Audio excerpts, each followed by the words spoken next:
अध्याय 146 सरल प्रतिभाएं। उस शाम स्कूल ने सार्थक के लिए एक स्वागत भोज का आयोजन किया था, लेकिन इसे रद्द कर दिया गया क्योंकि बुजुर्ग व्यक्ति पैसे खर्च करने के लिए अनिच्छुक थे। अब पहाड़ की तलहटी में जंगल के बीचों बीच एक अस्थायी रसोई घर। सार्थक एक बड़े बर्तन में खाना पका रहा था, जिसमें एक स्टिंगरे मछली पहले से ही गलकर पेस्ट बन चुकी थी। सार्थक धीरे धीरे मसाले डालता जा रहा था और जल्द ही गर्मागर्म बर्तन की खुशबू दूर दूर तक फैल गई। ले रिनकून नाम का ये शख्स, जो खुद को ठग अकादमी का नंबर 1 शेफ कहता है, आजकल सार्थक के नक्शे कदम पर चल रहा है। सार्थक जहां भी जाता है, वह भी उसके पीछे पीछे जाता है। उसके मुंह में पानी आ जाता है। ले रिनकून एक जिज्ञासु बच्चे की तरह था। सार्थक, क्या ये पीली गेंद नहीं है? इसका स्वाद अच्छा नहीं है। सार्थक हंसते हुए बोला, इस दुनिया में खराब खाना जैसी कोई चीज नहीं होती, बस खाना बनाने की कला में कमी होती है। मैं अभी जो बना रहा हूं, उसे गर्मागर्म और खट्टे आलू के टुकड़े कहते हैं। शिया शियाओचुन छोटी सफेद झींगा मछलियों की एक प्लेट को घूर रही थी और बीच बीच में भौहें चढ़ाते हुए बोली, सार्थक, ये झींगा मछलियां तो जीवित हैं। शिया शियाओचुन की प्यारी लोली छवि से सार्थक अब सदमे में था और उसने लापरवाही से जवाब दिया, इसे ड्रंकन श्रिम्प कहते हैं। यह अभी अभी नशे में धुत हुआ है, इसलिए हमें थोड़ी देर इंतजार करना होगा। बूढ़ा गोरा आदमी गुस्से से भड़क उठा, सार्थक, इतनी अच्छी शराब झींगे को देना क्या व्यर्थ नहीं है? इतनी बढ़िया शराब को तुम इतने तुच्छ गोरे झींगे पर कैसे बर्बाद कर सकते हो? सार्थक ने सफेद कपड़े पहने बूढ़े आदमी और शराब के घड़े ले जा रहे दाढ़ी वाले आदमी की तरफ देखा और अवाक होकर बोला, अरे, मेरे मसाले वापस दे दो। अगर तुम्हें पीना ही है तो और भी बहुत कुछ है। बूढ़े बाई को कोई परवाह नहीं थी। मैंने कभी उम्मीद नहीं की थी कि निम्न श्रेणी के आध्यात्मिक फलों के इतने अद्भुत उपयोग होंगे। मैं तो उन्हें जमीन में सड़ने के लिए छोड़ रहा था। सार्थक, वह भी एक मसाला है। तभी सार्थक को एहसास हुआ कि बाहर फैला विशाल बागान भी ठग अकादमी का ही था। कहा जा सकता है कि ठग अकादमी ने द्वीप के लगभग 1/3 हिस्से पर कब्जा कर रखा था, और वह वास्तव में यह नहीं समझ पा रहा था कि ब्लूसी टाउन ने उन्हें इतनी बड़ी जमीन क्यों दी थी। वो बूढ़ा आदमी मूर्ख है। तुम इसे किराए पर क्यों नहीं दे देते? इससे तुम्हें अतिरिक्त पैसे मिल सकते हैं। बूढ़ा बाय, कुछ तो गड़बड़ है। घटिया किस्म के स्पिरिट फ्रूट्स इतने कम क्यों हैं? क्या तुम उन्हें खोदने के लिए बाहर नहीं गए थे? सार्थक ने चिड़चिड़ाते हुए कहा, मैं इन्हें खुद गांव से लाया था। बूढ़े बाई ने हैरानी से कहा, आपने कहा कि आप तियानशुई गांव से हैं। क्या आप उस बागान में काम करने वाले बूढ़े आदमी को जानते हैं? जब सार्थक ने देखा कि बूढ़े बाई ने पूछा है, तो उसने अपनी जेब से बूढ़े जियांग का पत्र निकाला और कहा, लीजिए, ये वो पत्र है जो बूढ़े मास्टर जियांग ने मुझे आपको देने के लिए कहा था। बूढ़े बाई ने आश्चर्य भरी नजरों से पत्र उठाया। जैसे ही उसने उस पर बूढ़ा कमीना लिखा देखा, वो समझ गया कि यह जरूर बूढ़े जियांग ने भेजा होगा। बूढ़े बाई को गुस्सा नहीं आया, बल्कि उन्होंने उलझन में पूछा, आपने ये पत्र पहले क्यों नहीं निकाला? सार्थक ने व्यंग्यात्मक मुस्कान के साथ कहा, बूढ़े आदमी ने कहा था कि मैं चौथी अकादमी में आने के लिए मुश्किल से ही योग्य हूं, इसलिए मैं ये देखना चाहता था कि हमारी अकादमी वास्तव में कितनी मजबूत है। लेकिन जब वे चारों मेरे सामने खड़े हुए तो मेरी हिम्मत ही नहीं बची। बूढ़े बाई ने आराम से कहा, हे, मुझे खुशी है कि तुम अपनी औकात जानते हो। अगर मुझे पहले पता होता कि बूढ़े जियांग ने तुम्हें भेजा है, तो मैं ये सुनिश्चित करता कि मरने से पहले तुम कम से कम 100 सांसें तो जरूर लो। सार्थक, कुछ ही दूरी पर अधेड़ उम्र की खूबसूरत वेनरेन यू और ठंडे स्वभाव वाली लुओ शियाओबाई बारबेक्यू ग्रिल के सामने खड़ी थी। ग्रिल पर रखे सुनहरे झींगे, सीप के मांस और विभिन्न प्रकार के भुने हुए फलों को भून रही थी और समय समय पर उन्हें सूंघ रही थी। सार्थक पास आया, तेल को फिर से हिलाया और फिर ऊपर से लहसुन की चटनी की एक और परत फैला दी। दोनों लड़कियां, एक बड़ी और एक छोटी, तुरंत ही मुश्किल से निगल पाईं।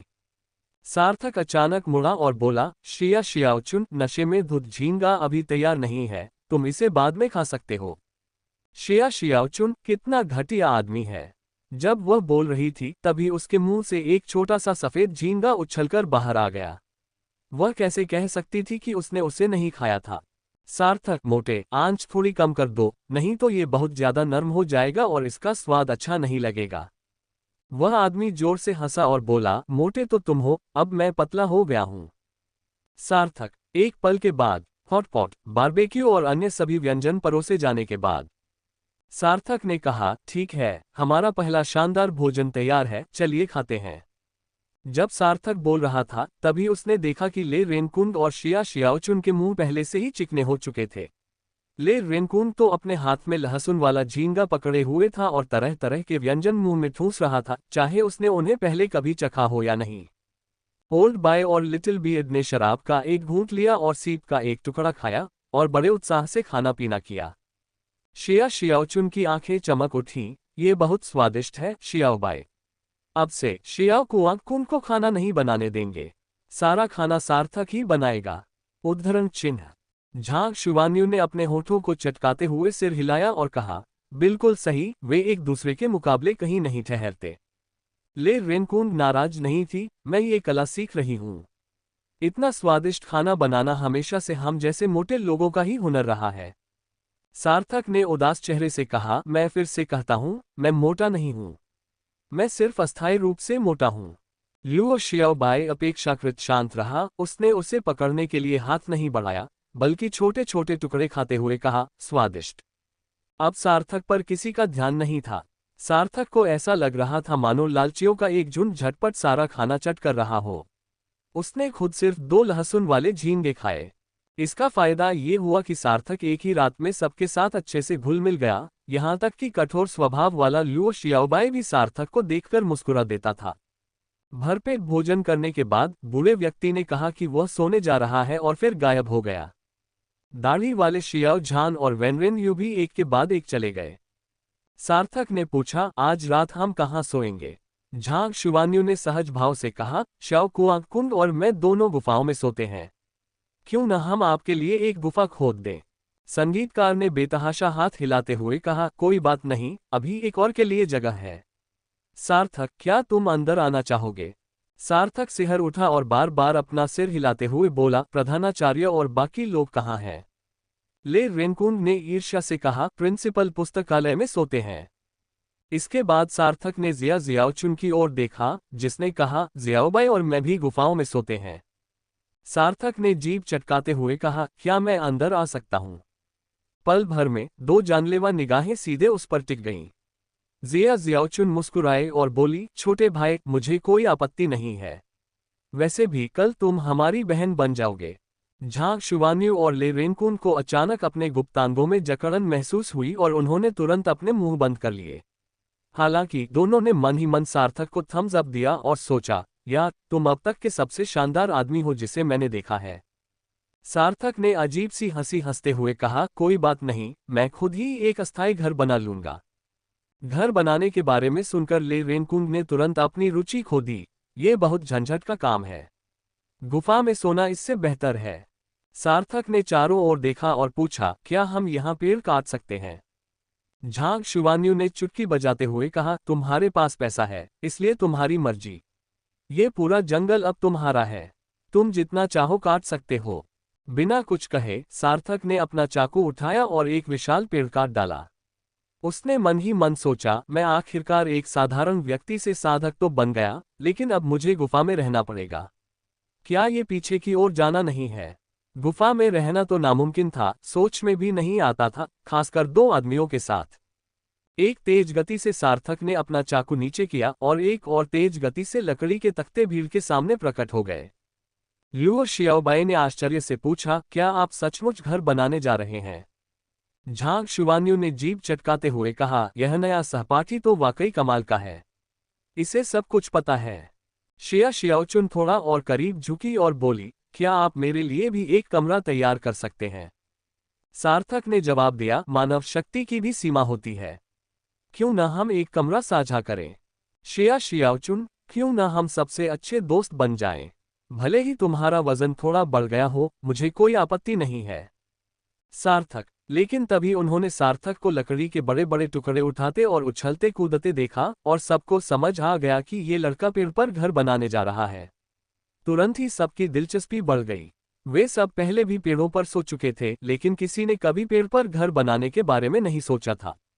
आधे घंटे बाद, जब सार्थक ने गद्दे और कंबल से सुसज्जित एक पूरा ट्री हाउस बना लिया था और लापरवाही से उसके अंदर कुछ मानिक लटका दिए थे, जिससे ट्री हाउस जगमगा रहा था, तो तुरंत ही हर कोई गुफा में वापस नहीं जाना चाहता था। सार्थक पेड़ के तने पर बैठ गया, तुम अभी तक वापस क्यों नहीं गए? शिया शियाओचुन की आंखों में चमक आ गई। वह पेड़ पर चढ़ गई और सार्थक से बोली, मैं कोशिश करके देखूंगी। जब वह बोल रही थी, जिया जियाओचुन ट्री हाउस के अंदर लेट गई और खुशी से कुछ बार इधर उधर लुढ़की। कितना आरामदायक है, मैं अब कभी गुफा में वापस नहीं जाना चाहता। मैं आज रात पेड़ पर सोऊंगा। ठीक है, मैं अब सोने जा रहा हूँ। शुभ रात्रि। सार्थक ने झट से कहा, अरे एक मिनट रुको, क्या तुमने नहीं कहा था कि तुम इसका अनुभव करना चाहते हो? तुम सो क्यों रहे हो? शिया शियाओचुन ने चालाकी से कहा, मैंने कोशिश की है। तुम बहुत भारी हो, ये ट्री हाउस तुम्हारा भार नहीं संभाल सकता। तुम्हें एक बड़ा पेड़ ढूंढना होगा। देखो, ये वाला काफी अच्छा है, मोटा और बड़ा। ठीक है, मैं अब सोने जा रहा हूँ। मुझे परेशान मत करना, वरना मैं ग्रेट शिया ड्रैगन फिश को तुम्हें काटने के लिए भेज दूंगा। सार्थक गुस्से से कांप उठा। शिया शियाओचुन, मैं तुम्हें बता दूं, मैंने तुम्हें बहुत लंबे समय तक बर्दाश्त किया है। ठीक है, मैं तुम्हारे लिए एक और बना दूंगा। मैं ये तुम्हारे भले के लिए कर रहा हूँ। मोटे लोगों को ज्यादा व्यायाम करना चाहिए और लिटिल क्रेजी की तरह वजन कम करने की कोशिश करनी चाहिए, यही तुम्हारा लक्ष्य है। सार्थक अवाक रह गया। आखिर संगीत का दीवाना होना किसी का लक्ष्य कैसे बन सकता है? ... 2 सप्ताह बाद स्कूल की इमारतों के बड़े हिस्से का निर्माण पूरा हो चुका है। ठग अकादमी के मेहराब का पुनर्निर्माण किया गया है और ठग अकादमी के चारों अक्षरों को फिर से प्रदर्शित किया गया है। सार्थक को यहाँ आए आधा महीना हो गया है। वह निर्माण पर्यवेक्षक बन गया है और हर दिन ब्लूप्रिंट को घूरता रहता है, जिससे वह पागल हो रहा है। मैं यहाँ खुद को निखारने आया था, घर बनाने नहीं, उसने सोचा। इस समय झांग शुवान्यू और 3 अन्य लोग सार्थक के चारों ओर बैठे हुए थे और वे पांचों पुस्तकालय को खाली निगाहों से घूर रहे थे। ले रेनकुंड ने आह भरी, पूरे स्कूल में पुस्तकालय को सबसे ऊंची और सबसे खूबसूरत इमारत के रूप में क्यों बनाया गया था? सार्थक ने इत्मीनान से कहा, केवल इसी तरह से किसी विद्यालय की विरासत सही मायने में प्रतिबिंबित हो सकती है। शिया शियाओचुन ने अपनी ठुड्डी हाथ पर टिकाए और आह भरी, लेकिन हमारे स्कूल से कोई नहीं आ रहा। हम सिर्फ 5 ही हैं। बाकी सब दूसरे 3 अकादमियों में क्यों जा रहे हैं? सार्थक के होंठ फड़कने लगे। क्या आप लोगों को पता नहीं कि मैं बाकी 3 अकादमियों में क्यों गया था? हमारे पास न पैसा है, न कर्मचारी, छात्र गुफाओं में रहते हैं और प्रधानाचार्य पुस्तकालय में रहते हैं। अगर बूढ़े जियांग ने मुझे यहाँ आने के लिए मजबूर न किया होता तो मैं आता ही नहीं। इसी समय बूढ़ा बाई, शियाओ झान और वेनरेन यू पुस्तकालय से बाहर निकले। शाओ जान ने ठंडे लहजे में कहा, ठीक है, आज तुम्हारी पहली क्लास है। अध्याय 147 पार्ट 1। ठग अकादमी की पहली कक्षा एक साधारण से दिन शुरू हुई, लेकिन ये दिन असाधारण बनने वाला था। इस कक्षा के बाद आने वाले अनगिनत वर्षों में ठग अकादमी से कितने छात्र निकलेंगे, यह कोई नहीं जानता। वंश, जो अभी अभी गरीबी से बाहर निकला था, कक्षा में उस सज्जन चाचा से बिल्कुल अलग व्यक्ति था जो हमारी पहली मुलाकात के समय बैल के घोंगे बेचा करता था। वंश सीढ़ियों से नीचे उतरा, उसकी निगाहें भीड़ पर ठंडी निगाहों से टिकी थी। मैं जानता हूं कि आप सभी कक्षाएं शुरू करने, मछली पकड़ने के मैदानों पर जाने और अपनी ताकत बढ़ाने के लिए उत्सुक हैं। लेकिन पहले मैं आपसे एक सवाल पूछना चाहता हूं, क्या किसी ने सोचा है कि आप मछुआरा क्यों बनना चाहते हैं? आप ताकतवर क्यों बनना चाहते हैं? क्या कोई मुझे बता सकता है? वंश ने अपने अंतिम शब्द चिल्लाकर कहे, जिससे पहले से ही उदासीन खड़े पांचों लोग चौंक गए। क्या ये वही सौम्य चाचा थे जिन्हें वे जानते थे? श्याम ने सबसे पहले आगे बढ़कर कहा, मजबूत बनने के लिए किसी कारण की आवश्यकता नहीं होती, आपको बस मजबूत बनने के लिए मजबूत बनना होता है। वंश ने कोई स्पष्ट जवाब नहीं दिया। कोई और जवाब? शांतनु, यह एक ऐसी दुनिया है जहां बलवानों का सम्मान होता है। अगर आप दबने से बचना चाहते हैं, अगर आप सबसे अलग दिखना चाहते हैं, अगर आप अपनी मनचाही जिंदगी जीना चाहते हैं, तो आपको बलवान बनना होगा। तभी दूसरे आपको पैरों तले रौंद सकेंगे। वंश ने बगल में देखते हुए कहा, शिया शियाओकान, तुम्हारा क्या हाल है? शिया शियाओकैन के होंठ हल्के से मुड़े। आजादी के लिए। वंश ने उपहास उड़ाते हुए कहा, आजादी के लिए? रिंकू, तुम खाने के पीछे तो नहीं भागोगे ना? रिंकू धीरे से मुस्कुराया। फिर वंश ने अपनी नजर सार्थक की ओर घुमाई।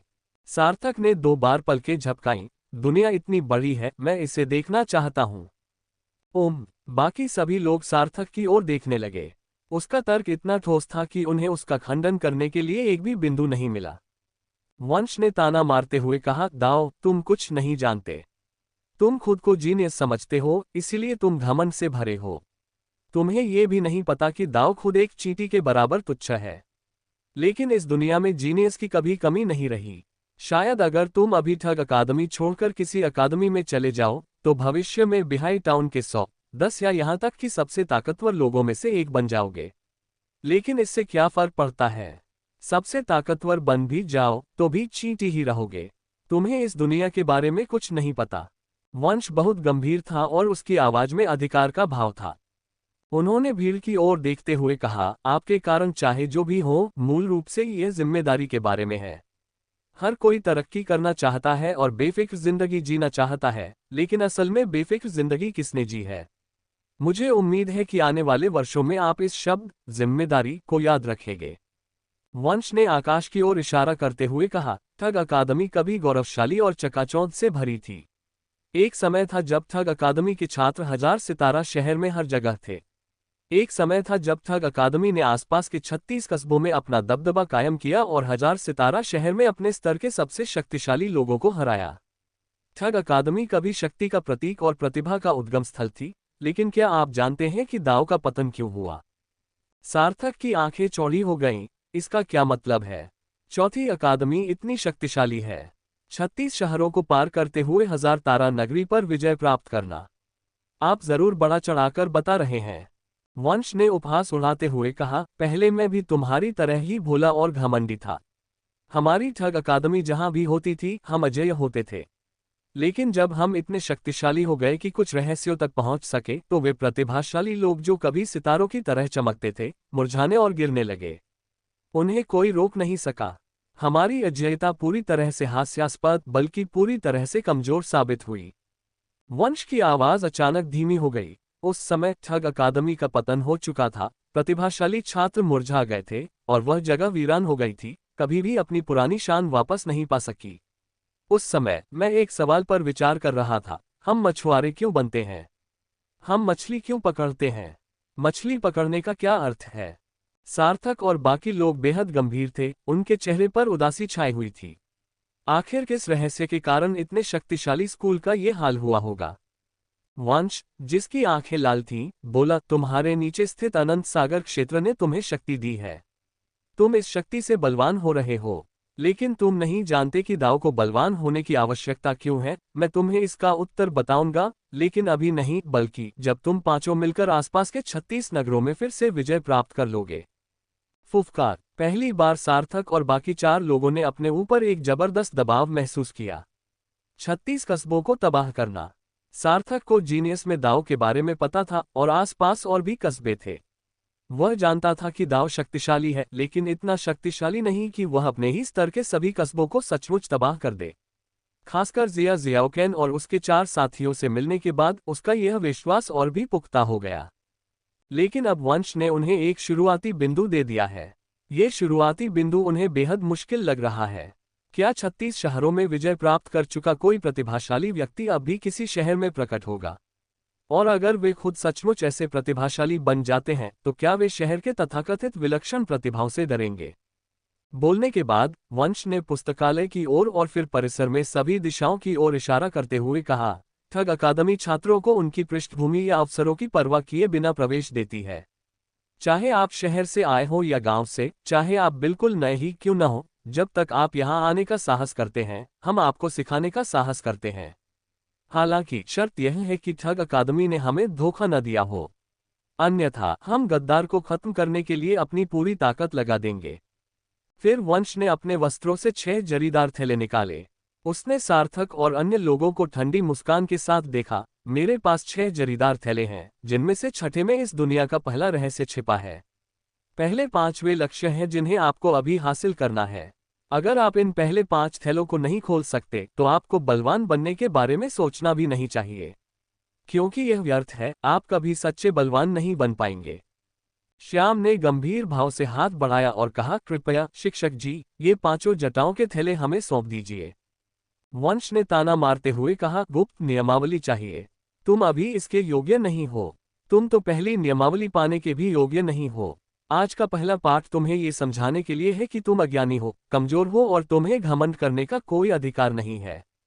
सब लोग वंश मुड़ा और सीढ़ियों पर चढ़ गया, जबकि बूढ़ा बाई धीरे धीरे नीचे उतरा। उसने सब पर एक नजर डाली और कहा, वंश का काम पूरा हो गया है। अगले 3 साल, या यूं कहें कि 4 साल, आप इन 6 रत्नों के लिए तैयार होंगे। जब आप इन 6 रत्नों को प्राप्त करने के योग्य हो जाएंगे, तब आपका स्नातक होगा। इस समय सबकी निगाहें वंश पर टिकी थीं। इस दुनिया के एक रहस्य को उजागर करने के लिए 4 साल का समय ये सार्थक लग रहा था। भीतर ही भीतर हर कोई महसूस कर रहा था कि इस रहस्य को उजागर करने के लिए 4 साल की मेहनत सार्थक थी। बूढ़े बाई ने मुस्कुराते हुए कहा, तुम सब विलक्षण प्रतिभा के धनी हो। मैं संक्षेप में ही बताऊंगा। क्या तुम जानते हो कि तुम 5 महान व्यवसायों से क्यों जुड़े हो? क्योंकि लाखों वर्षों के इतिहास में मानवता ने सागर से संघर्ष किया है, अनगिनत परीक्षाओं और बलिदानों का सामना किया है, और तब जाकर इस परिपूर्ण शरीर एकीकरण प्रणाली का निर्माण हुआ है। भविष्य में तुम सबसे अच्छे साथी बनोगे और एक दूसरे पर पूरा भरोसा करोगे। इसलिए तुम्हें एक दूसरे से बहुत अच्छी तरह परिचित होना चाहिए, इतना कि तुम्हारे बीच लगभग कोई रहस्य न रहे। बेशक हर किसी के कुछ रहस्य होते हैं, लेकिन मैं युद्ध कौशल, आत्मा के जीवों और अनुबंधित आत्मा के जीवों जैसी चीजों की बात कर रहा हूं, क्योंकि ये रहस्य तुम्हारे युद्ध समन्वय को प्रभावित कर सकते हैं। बोलते बोलते बूढ़े बाई ने अपनी निगाहें जिया जियाओकान की ओर घुमाई। जिया जियाओकान, तुम तो लगभग हर लड़ाई में शैडो श्रिम्प का इस्तेमाल करती हो, लेकिन तुम्हारी ग्रेट जिया ड्रैगनफिश कहाँ है? फिर बूढ़े बाई ने सार्थक की ओर देखते हुए कहा, सार्थक, तुम एक अलौकिक आत्मा भक्षक मछली होने का अपना रहस्य छिपाने की कोशिश कर रहे हो। युद्ध में तुम केवल अनुबंधित आत्मा पशु का उपयोग करते हो। लेकिन क्या तुम जानते हो, दाव, कि इतिहास में यिन यांग दिव्य नेत्र रखने वाले तुम अकेले नहीं हो? सार्थक चौंक गया, उन्हें पहले ही पता चल गया। लगता है ठग अकादमी उसकी सोच से कहीं ज्यादा शक्तिशाली है। सार्थक से निपटने के बाद बूढ़े आदमी बाई ने श्याम को फटकारा, श्याम, क्या तुम अपने नीले मांसाहारी फूल का इस्तेमाल इसी तरह करते हो? क्या तुमने मुझे इसकी आत्मा को भस्म करने की क्षमता का रहस्य बताया? रिंकू, क्या सबको पता है कि तुम्हारे अंदर आध्यात्मिक नस की पागल धड़कन है? शांतनु, क्या तुमने कभी खूंखार शार्क आत्मा की आक्रमण विधियों का प्रदर्शन किया है? जिनके नाम पुकारे गए, उन सब का चेहरा पीला पड़ गया। उनमें से हर एक कोई न कोई राज छुपाए हुए था, और एक एक करके सब कुछ उजागर हो गया। उनके भीतर उथल पुथल मच गई। क्या सबका राज खुल गया था? उसी समय समूह ने बाकी लोगों की ओर देखा। उन सबके पास रहस्य थे, उन सबके पास अवसर थे, वे सब धूर्त और षड्यंत्रकारी थे। बूढ़ा बाय, आज से अगले 2 हफ्तों तक मैं तुम्हें कोई भी सीखने का काम नहीं दूंगा। तुम्हें बस एक दूसरे को जानना है, दूसरे पक्ष के रहस्यों को समझना है, दूसरे पक्ष के युद्ध कौशल को समझना है। 2 हफ्तों के बाद मुझे एक सुव्यवस्थित टीम चाहिए, एक ऐसी टीम जिसमें तुम सिर्फ एक विचार से दूसरे पक्ष को निर्देश दे सको कि उसे क्या करना है। श्याम, जी हाँ प्रधानाचार्य जी। बाकी सबने अपने सिर नीचे कर लिए, मानो गहरी सोच में डूबे हुए हों। सार्थक भी स्पष्ट रूप से घबराया हुआ था। क्या उन्होंने मेरे अविनाशी शरीर को देख लिया? रेन तियानफेई ने सोचा, अगर देख लिया तो मेरा काम तमाम हो जाएगा। अध्याय 148, 5 लोगों का रहस्य। बगीचे में 5 लोग घास पर बैठे एक दूसरे को घूर रहे थे। उन्हें समझ नहीं आ रहा था कि दाव को क्या कहना चाहिए। शांतनु ने अजीब सी हंसी हंसते हुए कहा, लगता है हमारे पास अब कोई राज नहीं बचा है। तो बताओ ना। रिंकू, तो तुम पहले जाओगी। शांतनु, मैं एक मछुआरा हूं और तुम चारों महान मछुआरे हो। तुम्हारे रहस्य मेरे रहस्यों से कहीं अधिक बड़े हैं। सार्थक अब भी अविनाशी शरीर को लेकर चिंतित था, वह इसे अनियंत्रित रूप से इतना शक्तिशाली होने नहीं दे सकता था। इसलिए उसने कहा, मुझे पहले जाने दो। सभी का ध्यान तुरंत सार्थक की ओर मुड़ गया। सार्थक, मैं तुम्हें 3 रहस्य बताऊंगा। शांतनु के होंठ फड़कने लगे, तुम रहस्यों से घिरे माहौल में पले बड़े होगे, है ना? इतने सारे रहस्य। रिंकू, बॉस, मैं आपसे पंगा लेने का जोखिम नहीं उठा सकती। रंगीली ने जिज्ञासा भरी निगाहों से सार्थक की ओर देखा, उसकी बड़ी बड़ी आंखें ज्ञान की प्यास से भरी हुई थीं। सार्थक, पहला मेरा आत्मापोशी, आत्मा भक्षक मछली है। दरअसल, जैसा कि प्रधान ने अभी बताया, जब मैं इसके साथ जुड़ता हूं, तो मेरी आंखें बदल जाती हैं, जिससे मैं विरोधी की चाल और हमले के तरीके देख पाता हूं। जब तक मेरा शरीर साथ देता है, सैद्धांतिक रूप से मुझे चोट नहीं लगेगी। हालांकि मेरे जुड़ने के बाद एक कमी आ जाती है, अत्यधिक रक्त पिपासा। पहली बार जब मैंने इस जुड़ने की क्षमता का इस्तेमाल किया, तो मैंने किसी को काटकर मार डाला। हाँ, तुमने किसी को खाया तो नहीं है ना? रंगीली सिहर उठी, वो उस दृश्य की कल्पना कर रही थी और उसके बारे में सोचना भी उसके लिए असहनीय था। सार्थक का चेहरा गुस्से से लाल हो गया। क्या मैं ऐसा दिखता हूं जैसे मैं लोगों को खा रहा हूं? रंगीली ने दाव से कहा, दाव, कौन जानता है, जिस दिन तुमने विद्यालय में प्रवेश किया उसी दिन तुमने आत्मा पशु के साथ मिलकर यिन यांग दिव्य नेत्रों का प्रयोग करके मेरी तलवारबाजी की तकनीक को पकड़ लिया। उस समय ऐसा लग रहा था मानो तुम मुझे खा जाओगे। सार्थक, श्याम, और दूसरा रहस्य। सार्थक, दूसरे को भी पूरी तरह से रहस्य नहीं कहा जा सकता। संयोगवश मुझे शरीर को मजबूत करने वाले 108 अध्याय नामक एक युद्ध कौशल प्राप्त हुआ। इस युद्ध कौशल का अभ्यास करने से मानव शरीर में 108 असामान्य EQ पॉइंट्स और 36 महत्वपूर्ण EQ पॉइंट्स को सील किया जा सकता है, जिससे आध्यात्मिक ऊर्जा का रिसाव रुकता है और भौतिक शरीर मजबूत होता है। रिंकू ने तुरंत कहा, हे भगवान, इसमें कोई आश्चर्य की बात नहीं कि तुम इतनी ताकतवर हो। उस दिन जब हमारी टक्कर हुई थी तो मैं उस रात खाने तक लगभग बेहोश ही थी। सार्थक ने अपना पेट खुजाते हुए कहा, दरअसल इन युद्ध कौशलों की प्रभावशीलता समय के साथ कम होती जाएगी, जब तक कि मैं इनका पूरा सेट हासिल न कर लूं। फिलहाल मेरा शरीर शायद उच्च श्रेणी के घातक हथियारों के हमलों को झेल सकता है। बाद में यह और मजबूत हो सकता है, लेकिन ज्यादा से ज्यादा ये केवल निम्न श्रेणी के हमलों को ही झेल सकता है। जादुई खजाना। सब लोग अवाक रह गए। ये क्या बकवास है? शारीरिक शक्ति कमजोर है, जादुई खजाना, और क्या चाहिए? क्या तुम स्वर्ग में उड़ना चाहते हो? शांतनु का चेहरा गंभीर हो गया। तीसरा रहस्य क्या है?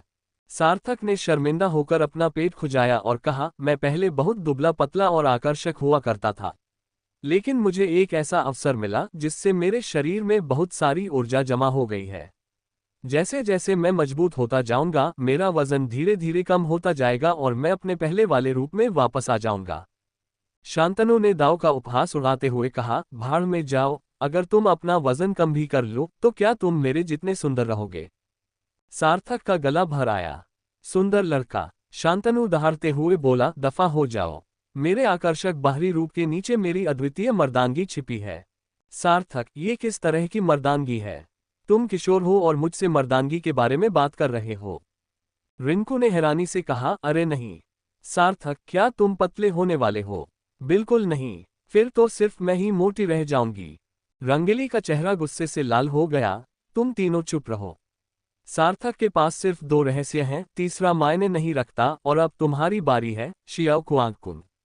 उन्हें इस बात का पता नहीं था कि बूढ़ा बाई वंश और वीनिता के साथ पास की झाड़ियों में छिपकर उनकी बातें सुन रहा था। वीनिता, बूढ़े बाई, क्या इन यांग दिव्य आंखें सचमुच इतनी शक्तिशाली होती हैं?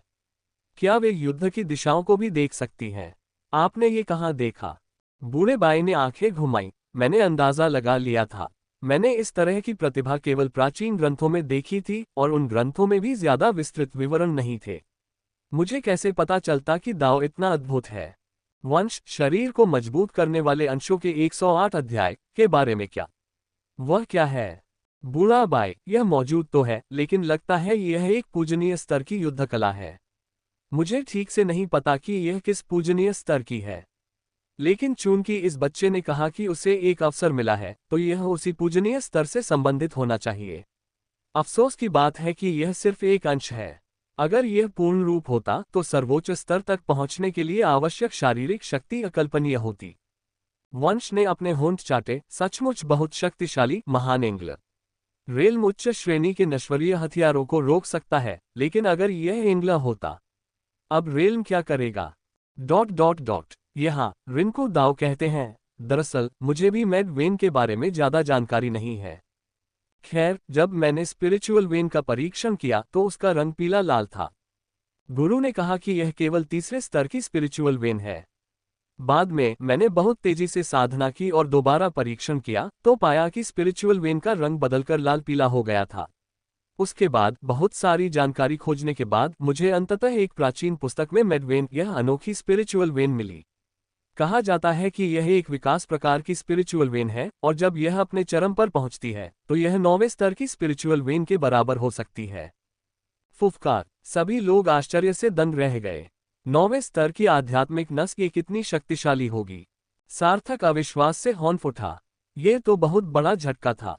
उसने आध्यात्मिक ऊर्जा अर्जित करने के लिए इतनी मेहनत की थी और यह अपने आप ही अपग्रेड हो गई। हे भगवान, ये तो अन्याय है। लेकिन लाल, क्या वहां काला भी था? उसे काले रंग की एक पतली सी लकीर क्यों दिखाई दे रही थी? सार्थक ने आगे पूछा, क्या वह प्राचीन पुस्तक अभी भी आपके पास है? सभी ने तुरंत सार्थक की ओर देखा, जिसने बार बार अपने हाथ हिलाते हुए कहा, मैं एक सच्चा पीला तीसरे स्तर की आध्यात्मिक नस हूं। क्या तुम तो सिर्फ लेवल 3 स्पिरिचुअल वेन हो? सभी लोग फिर से चौंक गए। शांतनु अवाक रह गया, तीसरे स्तर की आध्यात्मिक नस तुमने इतनी जल्दी साधना कर ली। मेरे छठे स्तर के चेहरे का क्या होगा? सार्थक भी चौंक गया, क्या तुम छठे स्तर के आध्यात्मिक नस हो? इतनी ऊंची रैंक होने के बावजूद तुम्हें शहर क्यों नहीं ले जाया गया? सार्थक, श्याओ कुआंग, आपकी मैग पल्स की विशेषताएं या कार्य क्या है? रिंकू, मैं खा सकती हूँ। मुझे गुस्सा मत दिलाओ। अगर तुमने मुझे गुस्सा दिलाया तो बहुत गंभीर बात हो जाएगी। सभी, ये कितना गंभीर है? रिंकू, मैं बेकाबू हो रही हूँ। यह शायद सार्थक की रक्तपिपासा जैसी ही है, बस फर्क इतना है कि मैं खुद पर काबू नहीं रख पा रही हूँ। मेरी ताकत, रक्षा और युद्ध क्षमता कम से कम 100% बढ़ गई है। फुफकार, शांतनु ने हाथ हिलाते हुए कहा, तुम लोग बातें करो, मैं कहीं शांत जगह जाना चाहता हूँ। श्याम का उदासीन, दाओ, बैठ जाओ, अब तुम्हारी बारी है। शांतनु, दाओ, मेरे पास तुम्हारी जैसी अतिशयोक्तिपूर्ण क्षमताएं नहीं हैं। ठीक है। मेरा आध्यात्मिक शिरा स्तर 6 है, न बहुत ऊंचा न बहुत नीचा, न ही किसी वास्तविक प्रतिभा के बराबर। लेकिन मेरा आत्मिक जीव रक्तपिपासु शार्क युद्ध के दौरान दूसरों की रक्त शक्ति को पी सकता है। इसके अलावा यह मानसिक हमले भी कर सकता है। यदि प्रतिद्वंदी की मानसिक ऊर्जा बहुत प्रबल है तो यह शायद कारगर न हो। सार्थक अवाक रह गया, क्या तुम इसे दिखावा नहीं कहते? तुम तो ब्लडलाइन की शक्ति भी चुरा सकते हो। अगर मैं तुम्हारा दुश्मन होता तो सबसे पहले तुम्हें ही मार डालता। रिंकू, सहमत हूं, मैं तुम्हें भी सबसे पहले मार डालूंगी। रंगीली, सहमत हूं। श्याम ने सिर हिलाया, अब मेरी बारी है। मैं एक हरा आध्यात्मिक नस हूं। मुझे नहीं पता कि आध्यात्मिक नस दाओ किस प्रकार की विलक्षणता है, लेकिन ये भी एक प्रकार की आध्यात्मिक नस होनी चाहिए जो बढ़ती है।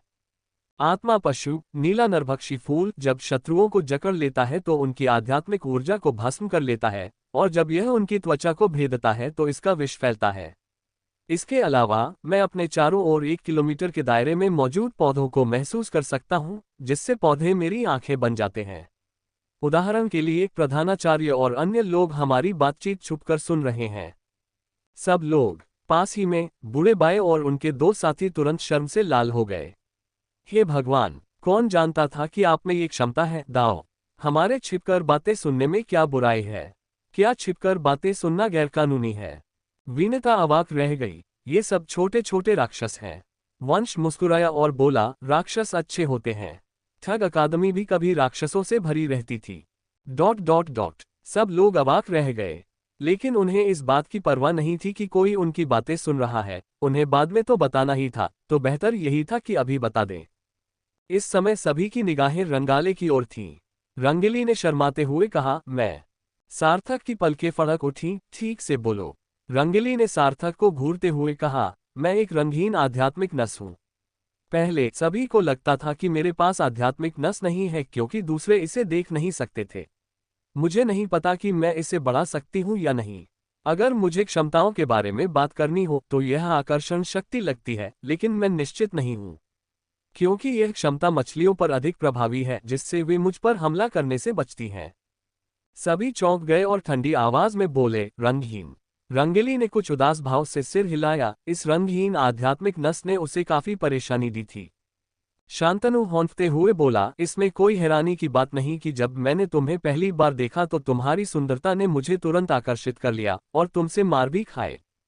रिंकू ने पलकें झपकाईं, मुझ पर जादू क्यों नहीं हुआ? शांतनु, शायद तुम भी एक विलक्षण आध्यात्मिक नस हो। सार्थक को देखो, वो बिल्कुल मेरे जैसा है। रंगले को देखते ही उसके मुंह से लार टपकने लगी। सार्थक ने पलटवार करते हुए कहा, किसके मुंह से लार टपक रही थी? रंगीली ने अपना खंजर जमीन पर पटका, क्या तुम अब भी मेरी बात सुनोगे या नहीं? सार्थक, बोलते रहो, बोलते रहो। सार्थक अवाक रह गया। वह जरा सी बात पर भी तलवार निकाल लेता था, जिससे हिंसा की ओर उसका स्पष्ट झुकाव झलकता था। रंगीली, मैं एक दोहरे तत्व वाली आत्मा प्राणी हूँ। सभी ने शैडो श्रिम्प की क्षमता देखी है, यह एक परछाई की तरह मेरा पीछा करती है। यह मुझे परछाई की तरह चलने की शक्ति देती है, इसलिए मैंने हंटर वर्ग चुना। जहां तक ग्रेट ज़िया ड्रैगनफिश की बात है, मुझे इसके बारे में कुछ भी नहीं पता आज तक। इसके अलावा ग्रेट ज़िया ड्रैगनफिश दहाड़ सकती है और काट सकती है, लेकिन इसके अलावा कुछ भी ज्ञात नहीं है। सम्मेलन के दौरान ऐसा लगता है जैसे ये फटने ही वाली है, इसलिए सम्मेलन अत्यंत संक्षिप्त होता है, 10 सांसों से भी कम समय तक चलता है। छुपकर बातें सुनने वाले तीनों लोग। विनेता ने लाओ बाई की ओर देखा और कहा, ग्रेट शिया ड्रैगनफिश, मैंने भी इसके बारे में कभी नहीं सुना। वंश ने बीच में कहा, मैंने भी इसके बारे में कभी नहीं सुना। बूढ़े बाई का चेहरा गंभीर था। मैंने इसे एक बार देखा था, ये बहुत शक्तिशाली है, इतना शक्तिशाली कि मैं इसका वर्णन नहीं कर सकता, अन्यथा मैं रंगाले को वापस नहीं लाता। अध्याय 149 रंगली बीमार है। सबके बोलने के बाद सार्थक और शांतनु एक दूसरे को गले लगाते और कांपते हुए दिखाई दिए। रंगली ने थूकते हुए कहा, घिनौना। सार्थक ने उपहास उड़ाते हुए कहा, मैं अभी भी विकसित हो रही 3 आध्यात्मिक नसों से बात नहीं करना चाहता। ये सब समाज से बहिष्कृत है। क्या तुम लोग सामान्य नहीं हो सकते?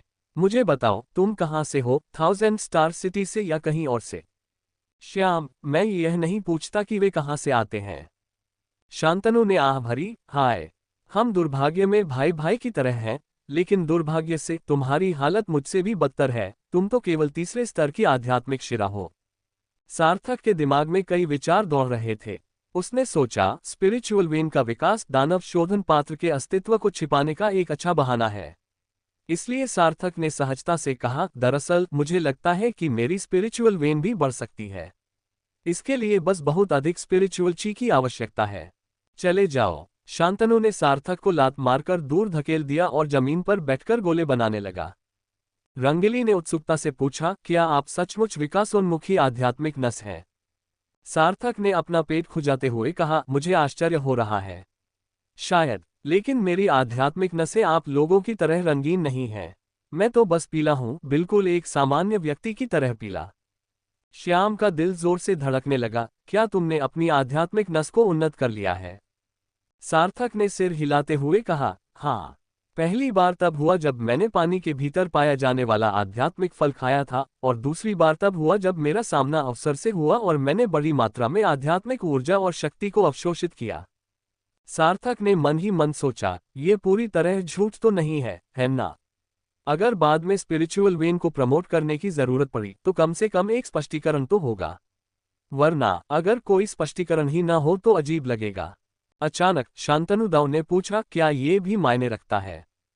सार्थक, अरे क्या हुआ? शांतनु अवाक रह गया। तो आपके अनुसार मुझे लगता है कि मैं भी हूं। जब मेरा पहली बार टेस्ट पॉजिटिव आया था तो वह लेवल 5 स्पिरिचुअल वेन था। सार्थक ने उसे लात मारकर जवाब दिया, दफा हो जाओ, मैं तुमसे अब और बात नहीं करना चाहता। झाड़ियों में छिपे तीनों गुस्से से लाल हो गए। तुम लोगों ने हद पार कर दी। क्या तुम हमें दिखावा कर रहे हो? बूढ़े बाई यूयू ने कहा, स्वर्गीय मार्ग में पुनर्जन्म होता है। शायद ये भाग्य ही है, अन्यथा ये लोग ठीक इसी समय हमारे विद्यालय में कैसे एकत्रित हो सकते थे? वंश ने भावहीन चेहरे से कहा, मैं अभी उन्हें देखना नहीं चाहता। मैं सड़क पर बैल के घोंघे बेचने जा रहा हूं। विनेता भी उठकर चली गई। मैं भी उन्हें नहीं देखना चाहती। मैं एक सिक्विजिट पगोडा में काम करने जा रही हूं। बूढ़ा बाय, तो मैं बस उन्हें देखना चाहता हूं। ... बैठक के बाद सार्थक को और भी दृढ़ता से यह एहसास हुआ कि ये सभी लोग असाधारण हैं। आखिर ये सभी आध्यात्मिक शक्तियां हैं जिनमें विकास की अपार क्षमता है। यदि वे सभी इतने शक्तिशाली हैं तो क्या उन्हें बहुत पहले ही 1000 स्टार सिटी ने अपने कब्जे में नहीं ले लिया होता? सार्थक सोच रहा था कि क्या उसे रिंकू से और जानकारी निकालने की कोशिश करनी चाहिए। उसने इधर उधर देखा और रिंकू ही एकमात्र ऐसा व्यक्ति लग रहा था जो भोला भाला था। सार्थक की आंखें चमक उठी। हम बाद में एक दूसरे को और अच्छे से जान लेंगे, है ना? क्यों न उससे पहले हम एक साथ भरपेट खाना खा लें, नहीं तो अगले कुछ दिनों में हमें खाने का समय ही न मिले। रिंकू ने तुरंत अपना हाथ उठाया और कहा, मैं सहमत हूं। शांतनु, रंगली और बाकी दोनों ने खाने के लालच का विरोध न कर पाने के कारण अपने होठों को चाटा और सहमति में सिर हिलाया। सार्थक हंसते हुए बोला, मोटे, चलो बागान चलते हैं और कुछ ताजे घटिया किस्म की शराब बनाने के फल तोड़ लेते हैं। सार्थक जानता था कि दाव के बाकी 3 सदस्यों को इसमें कोई दिलचस्पी नहीं थी। रिंकू ही खाना बनाने का काम करता था, और शायद वही एकमात्र ऐसा व्यक्ति था जो बागान चलाने के लिए तैयार था। रास्ते में सार्थक ने रिंकू के कंधे पर हाथ रखा और पूछा, अरे मोटे, तुम सब स्कूल में कब दाखिले पर गए? रिंकू ने अपनी छाती थपथपाते हुए कहा, हाँ, अगर समय की बात करें तो मैं यहाँ सबसे पहले आया हूँ। लाइन में तो सब मेरे पीछे ही हैं। सार्थक चौंक गया, ओह, आप पहले व्यक्ति थे, तो जब आप पहुंचे तो वहां कोई नहीं था। रिंकू ने कुछ पल सोचा, फिर उदास चेहरे से दाव की ओर देखा। यह बहुत भयानक था। दाव, तुम्हें अंदाजा भी नहीं है, जब मैं पहली बार यहां आई थी तो हम धूप सेंकने और सस्ते फल खाकर ही पेट भरते थे। हम उस समय बहुत गरीब थे। मुझे समझ नहीं आता कि प्रधानाचार्य और शिक्षक मछली पालन में पैसे कमाने क्यों नहीं गए। मुझे सच में समझ नहीं आता। रिंकू के उदास चेहरे को देखकर सार्थक ने फिर पूछा, बाकी लोगों का क्या? रिंकू बहुत बातूनी है, एक बार बोलना शुरू कर दे तो रोकना मुश्किल है, इसलिए वह बड़बड़ाती रही। शिक्षक वैनरेन शियाओबाई को यहाँ लाए थे, जिससे मुझे कुछ देर के लिए बहुत खुशी हुई। लेकिन शियाओबाई ज्यादा बोलती नहीं थी, वह बहुत शांत थी। लेकिन वह वाकई कमाल की थी। मैंने उन दिनों शियाओबाई के साथ बहुत अभ्यास किया था, और वह अक्सर मुझे हरा देती थी। सार्थक की निगाहें चारों ओर दौड़ गईं। ओह, उसे तो शिक्षक वैनरेन खुद यहाँ लेकर आए हैं, तो वह जरूर कोई महत्वपूर्ण व्यक्ति होगी, है ना? रिंकू ने उपहास उड़ाते हुए कहा, तुम्हें क्या पता? हमारे स्कूल में तुम्हारे अलावा जो खुद आए हो, कौन ऐसा है जिसे शिक्षक नहीं लाए? मुझे तो प्रधानाचार्य खुद लाए थे। उस समय मैं गांव में मछली खाने की प्रतियोगिता में हिस्सा ले रही थी। अगर मैं तुम्हें बताऊंगी तो डर के मारे तुम्हारी जान निकल जाएगी। मैंने अकेले ही 17 मछलियां खा ली थीं। शायद प्रधानाचार्य वहां से गुजर रहे थे और मेरी प्रतिभा देखकर चकित हो गए, इसलिए मुझे यहां ले आए। सार्थक ने अपने होंठ मटकाए, जिससे मैं चौंक गया। उसने किसी तरह 17 लोगों को बेहोश करके खा लिया था। तुम्हें वापस होश में लाने से पहले उसने जरूर तुम्हारे साथ कुछ गड़बड़ महसूस की होगी। हालांकि, रिंकू ने मुड़कर मुस्कुराते हुए कहा, बेशक भोजन एक पहलू है, लेकिन मैं अन्य मायनों में कहीं अधिक खास हूँ। उदाहरण के लिए शांतनु को ही ले लीजिए, उसे शिक्षक शियाओजान द्वितीय स्तरीय मत्स्य पालन क्षेत्र के बाहर से वापस लाए थे। कहा जाता है कि वह दूसरे शहर से बहते हुए हमारे शहर के बाहर तक पहुंच गया था। आपने 7 परतों वाली उग्र लहरें देखी हैं, है ना?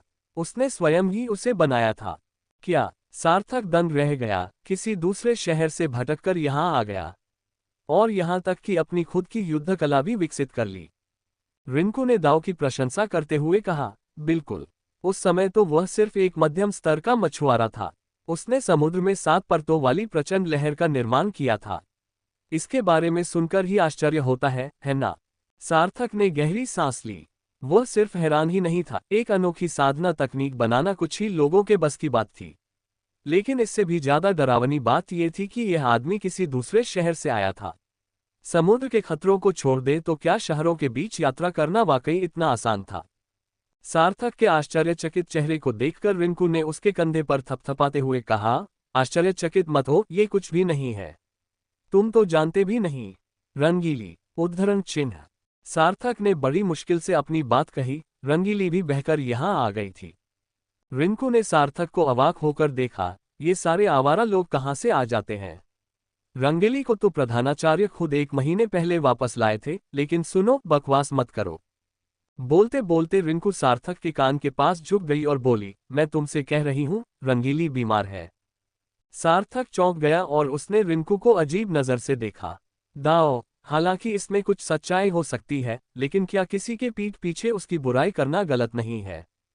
सार्थक को लगा कि दाओ एक ईमानदार और सीधा सादा मोटा आदमी है, लेकिन वह काफी चालाक निकला। रिंकू अवाक रह गई। नहीं, वह सचमुच बीमार है। रंगले के उस जघन्य कृत्य को याद करते हुए सार्थक हंसे बिना नहीं रह सका और बोला, क्या ऐसा हो सकता है कि उसे कोई ऐसी बीमारी हो जिसके कारण अगर वह लोगों को न मारे तो उसकी मृत्यु हो जाए? रिंकू ने आश्चर्य से सार्थक की ओर देखा। तुम दाव को जानते हो? सार्थक, रिंकू ने दाव के कान में फुसफुसाते हुए कहा, जानते हो क्या? रंगली को यहाँ पहले ही दिन मानसिक आघात लगा और उसने लगभग शांतनु को मार ही डाला था। सौभाग्य से शिक्षक शियाओजान ने बीच बचाव किया। लेकिन तुम विश्वास नहीं करोगे, उसने शिक्षक शियाओजान का पीछा किया और पूरे पहाड़ को काट डाला। रिंकू के भयभीत चेहरे को देखकर सार्थक को दांव पर संदेह होने लगा। सचमुच मैं इतना पढ़ा लिखा नहीं हूं, इसलिए मुझे बेवकूफ बनाने की कोशिश मत करो। रिंकू ने अपने पेट पर हाथ फेरते हुए कहा, क्या मैं तुमसे झूठ बोलूंगी? श्याम बहुत अच्छा है, बस थोड़ा शांत और गुस्सैल है। शांतनु से बात करना तो और भी आसान है, हम एक ही गुफा में सोते थे। बस रंग ले। एक बार मैंने उसे लाल चमक बिखेरते देखा, वो बेहद खूंखार लग रही थी। मैं तो लगभग मर ही गई थी, लेकिन सौभाग्य से प्रधानाध्यापक ने बीच में आकर उसे समय रहते काबू कर लिया। सार्थक की पलकें फड़क उठी, क्या यह इतना ही अकल्पनीय है? रिंकू हंसते हुए बोली, प्रिंसिपल ने मुझे बताया कि रंगले के अंदर एक अस्थिर शक्ति है, इसलिए उसे बाहर निकालना होगा और ऐसा करने के बाद वह ठीक हो जाएगी। असल में वह बहुत अच्छी इंसान है। पिछली बार उसने लगभग शांतनु को मार ही डाला था और उसके बाद वह रोई भी थी। अरे अगर तुम आ जाओ तो और भी अच्छा होगा। पहले जब रंगले को अपनी शक्ति बाहर निकालनी होती थी तो वह मुझे मारने की कोशिश करती थी। तुम मुझसे ज्यादा शक्तिशाली हो, इसलिए अब से मैं ये जिम्मेदारी तुम्हें सौंप रही हूँ। फुफकार। सार्थक हक्का बक्का रह गया, ये क्या हो रहा है? अगर वो मुझे मार डाले तो क्या होगा? रिंकू मानो उस पर पूरा भरोसा करते हुए बोली, चिंता मत करो, उसे पता है वो क्या कर रही है। जब तक वो लड़ाई के दौरान अपनी उस अजीब शक्ति को मुक्त करती रहेगी तब तक सब ठीक रहेगा। देखो वो यहाँ इतने लंबे समय से है और उसे सिर्फ 2 बार ही लक्षण दिखे हैं, लेकिन जब से उसने रोज मुझ पर हमला करना शुरू किया है तब से वो बिल्कुल ठीक है। सार्थक। अध्याय 150 में स्थिर खड़ा हूँ। सार्थक का डर बढ़ता ही जा रहा था। तो मैं यहाँ मानव ढाल बनने आया हूँ। हालांकि अगर हम इस बारे में और गहराई से सोचें तो क्या इसका मतलब यह नहीं होगा कि रंगली बचपन से लेकर वयस्कता तक ऐसे ही यातनापूर्ण वातावरण में पली बढ़ी? हालांकि इतना सब कहने के बावजूद सार्थक कुछ अवाक रह गया। प्रवेश परीक्षा से ही उसे पता था कि रंगीली की युद्ध क्षमता यकीनन सबसे अधिक थी। अपने सम्मेलन के बाद भी वह उसके सामने मुश्किल से ही टिक पाता था। शांतनु के नक्शे कदम पर चलने से बचने के लिए लगता है उसे अपने शरीर को निखारने का अभ्यास जारी रखना होगा। खाने की मेज पर हॉटपॉट के पकना शुरू होने से पहले ही रंगली 2 मीटर लंबा बैल का घोंघा लेकर वापस आए। शांतनु ने आश्चर्य से कहा, अरे वाह रंगली, तुमने शिक्षक शियाओजान का बैल घोंघा चुरा लिया। रंगली ने शरारती मुस्कान के साथ कहा, खैर वह अब खुद को बेचने नहीं जा रहा है, इसलिए आज रात हम बैल के घोंघे खाएंगे। उद्धरण चिन्ह। सार्थक ने रंगली को अजीब नजर से देखा, फिर लापरवाही से कहा, इसे पकाना मुश्किल है, मांस आसानी से नहीं टूटता। रंगली ने गुनगुनाते हुए कहा, जब तक आग तेज रहेगी ये नर्म होने तक पकता रहेगा। इतना कहकर उसने अपना खंजर घुमाया और चिंगारियों के बीच बैल घोंघे का खोल चकनाचूर हो गया। पलक झपकते ही बैल घोंघे के मांस का एक बड़ा टुकड़ा सैकड़ों टुकड़ों में कट गया, जो एक बड़े बर्तन में गिर गया। सार्थक पूरी तरह से भरे हुए बर्तन को निश्चिंत होकर घूरता रहा और बोला, लगता है अब हमें एक बड़ा बर्तन लेना पड़ेगा। रिंकू ने सहमति में सिर हिलाया, बिल्कुल सही, खाने के लिए कभी पर्याप्त नहीं होता। श्याम ने सहज भाव से कहा, आप अपनी साधना में जितना ऊपर जाते हैं उतनी ही अधिक ऊर्जा की आवश्यकता होती है और भूख का बढ़ना स्वाभाविक है। सार्थक ने पूछा, क्या आध्यात्मिक ऊर्जा को ग्रहण और उत्सर्जित करने की क्षमता होने पर भोजन की आवश्यकता न होना संभव नहीं है? रंगली ने बर्तन में रखे शोरबे को हिलाते हुए हल्की मुस्कान के साथ कहा, आध्यात्मिक ऊर्जा तो आध्यात्मिक ऊर्जा ही है। ऐसी बहुत सी चीजें हैं जिन्हें आध्यात्मिक ऊर्जा प्रतिस्थापित नहीं कर सकती, कम से कम अभी तो नहीं। इसलिए आपको भोजन करना ही होगा ताकि आप दूसरों की तुलना में तेजी से साधना कर सकें। सार्थक को दाव के ज्ञान के बारे में कोई जानकारी नहीं थी। वह भोलेपन से मानता था कि आध्यात्मिक ऊर्जा ही सब कुछ है और खाना केवल स्वाद को संतुष्ट करने के लिए होता है। लेकिन वह पूरी तरह गलत साबित हुआ। सार्थक अपनी हंसी नहीं रोक सका। सचमुच भोजन उतना ही आवश्यक है जितना लोहा, और इस सिद्धांत का पालन हर जगह करना चाहिए। खाने की मेज पर सभी लोग भोजन का आनंद ले रहे थे। श्याम, अब जबकि हमने अपने राज खोल ही दिए हैं, हमें एक दूसरे की युद्ध कलाओं से परिचित हो जाना चाहिए। सार्थक, हम चारों तुमसे पहले आ चुके हैं, सिवाय शियाओ चान के जो 1 महीने पहले आया था। इसलिए हम एक दूसरे को अच्छी तरह जानते हैं, हमें बस अपनी उन क्षमताओं को आजमाना है जो हमने अभी तक नहीं दिखाई हैं। लेकिन तुम यहाँ नए हो और तुमने अपनी कई क्षमताओं और युद्ध कलाओं का इस्तेमाल नहीं किया है। हम सबको इनका अनुभव करना होगा। सार्थक ने जवाब दिया, फिर पूछा, क्या हम कुछ भूल गए हैं? क्या टीम को नाम की जरूरत नहीं होती? रिंकू, हाँ, क्या हमें कोई नाम नहीं सोचना चाहिए? हम एक टीम हैं। हमें एक आकर्षक नाम चाहिए। मैडमैन टीम कैसा रहेगा? शांतनु ने उपहास उड़ाते हुए कहा, असंस्कारी होना कितना भयानक है। क्या तुम लोग भद्दे नहीं हो? तुम्हें तो रहस्यमयी टीम कहा जाना चाहिए। रंगीली को अचानक एक विचार आया, सीक्रेट टीम, हम सभी के पास रहस्य होते हैं। शांतनु अवाक रह गया, ये ठीक नहीं है। अगर राज खुल ही गया है तो अब राज कैसे रह सकता है? या फिर हम इसे ठगों का गिरोह कहें। कुछ ऐसा नाम जो हमारे स्कूल के नाम से मेल खाता हो। सार्थक ने सिर हिलाया, ठग तो ठीक है, लेकिन इसे टीम कहना थोड़ा अजीब लगता है। ठग लीजेंड कैसा रहेगा? ये भविष्य में बिहाई टाउन का लीजेंड बन जाएगा। शांतनु ने तुरंत हाथ उठाया और सार्थक को थप्पड़ मारते हुए कहा, तुम्हारे लिए 2 शब्द, फुर्तीला। रंगीली ने कुछ तिरस्कार के साथ कहा, भद्दा। रिंकू को दाव की परवाह नहीं थी। खैर, ये नाम बुरा नहीं है। ठग लीजेंड। जब मैं पहली बार अंदर आई थी तो मुझे लगा था कि यह ठगों से भरा हुआ है। मैं तो डर के मारे मर ही गई थी। शांतनु हंसते हुए बोले, चाहे वे गुंडे हों या नहीं, मुझे परवाह नहीं। लीजेंड शब्द ही कितना शानदार है। श्याम, चलिए हाथ उठाकर मतदान करते हैं। तुरंत ही तीनों लड़कों ने अपने हाथ ऊपर उठा दिए। रंगीली ने एक खंजर उठाया। शाओ कुआं, तुम दिन ब दिन और भी ज्यादा दुस्साहसी होते जा रहे हो। मानो या न मानो, मैं तुम्हें मार डालूंगी।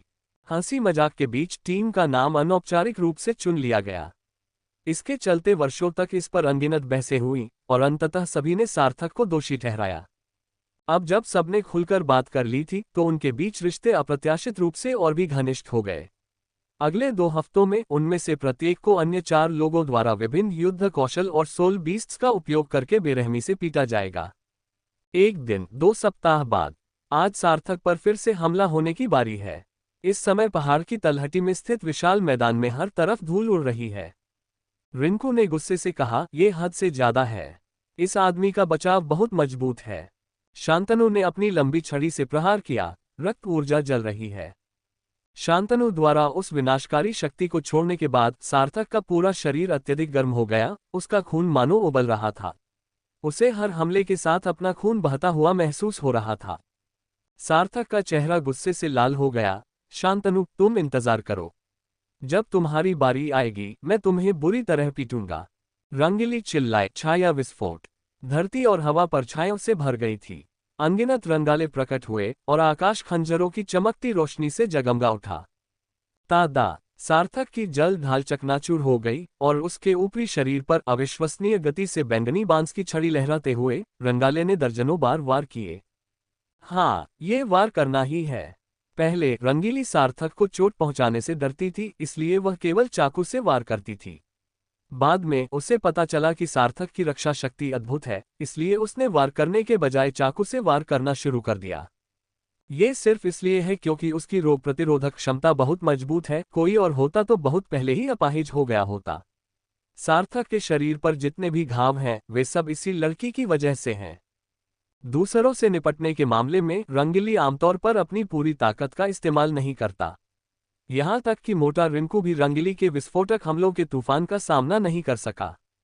मौका पाकर सार्थक ने अचानक शांतनु पर अपना डंडा तान दिया।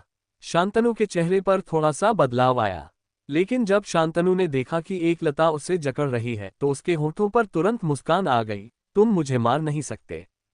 सार्थक जी को गुस्सा आया, लेकिन फिर उसे बात समझ में आ गई। एक टीम में कंट्रोलर को पहली प्राथमिकता क्यों दी जानी चाहिए? ऐसा व्यक्ति तो सचमुच पागल था। जब तक उसे हराया नहीं जा सकता वह किसी भी समय किसी भी टीम के साथी को दूर से सहायता प्रदान कर सकता था। झरना। सार्थक ने जानबूझकर रिंकू को उसे धक्का देकर दूर करने दिया और हवा में ही उसने तुरंत जल प्रबंधन का उपयोग करते हुए पानी की एक फुहार बनाई जो सीधे श्याम पर लगी।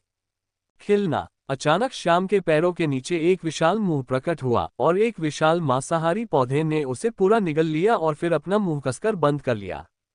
सार्थक, अजेय, हे। आकाश में उड़ रहे सार्थक के चेहरे के भाव अचानक बदल गए।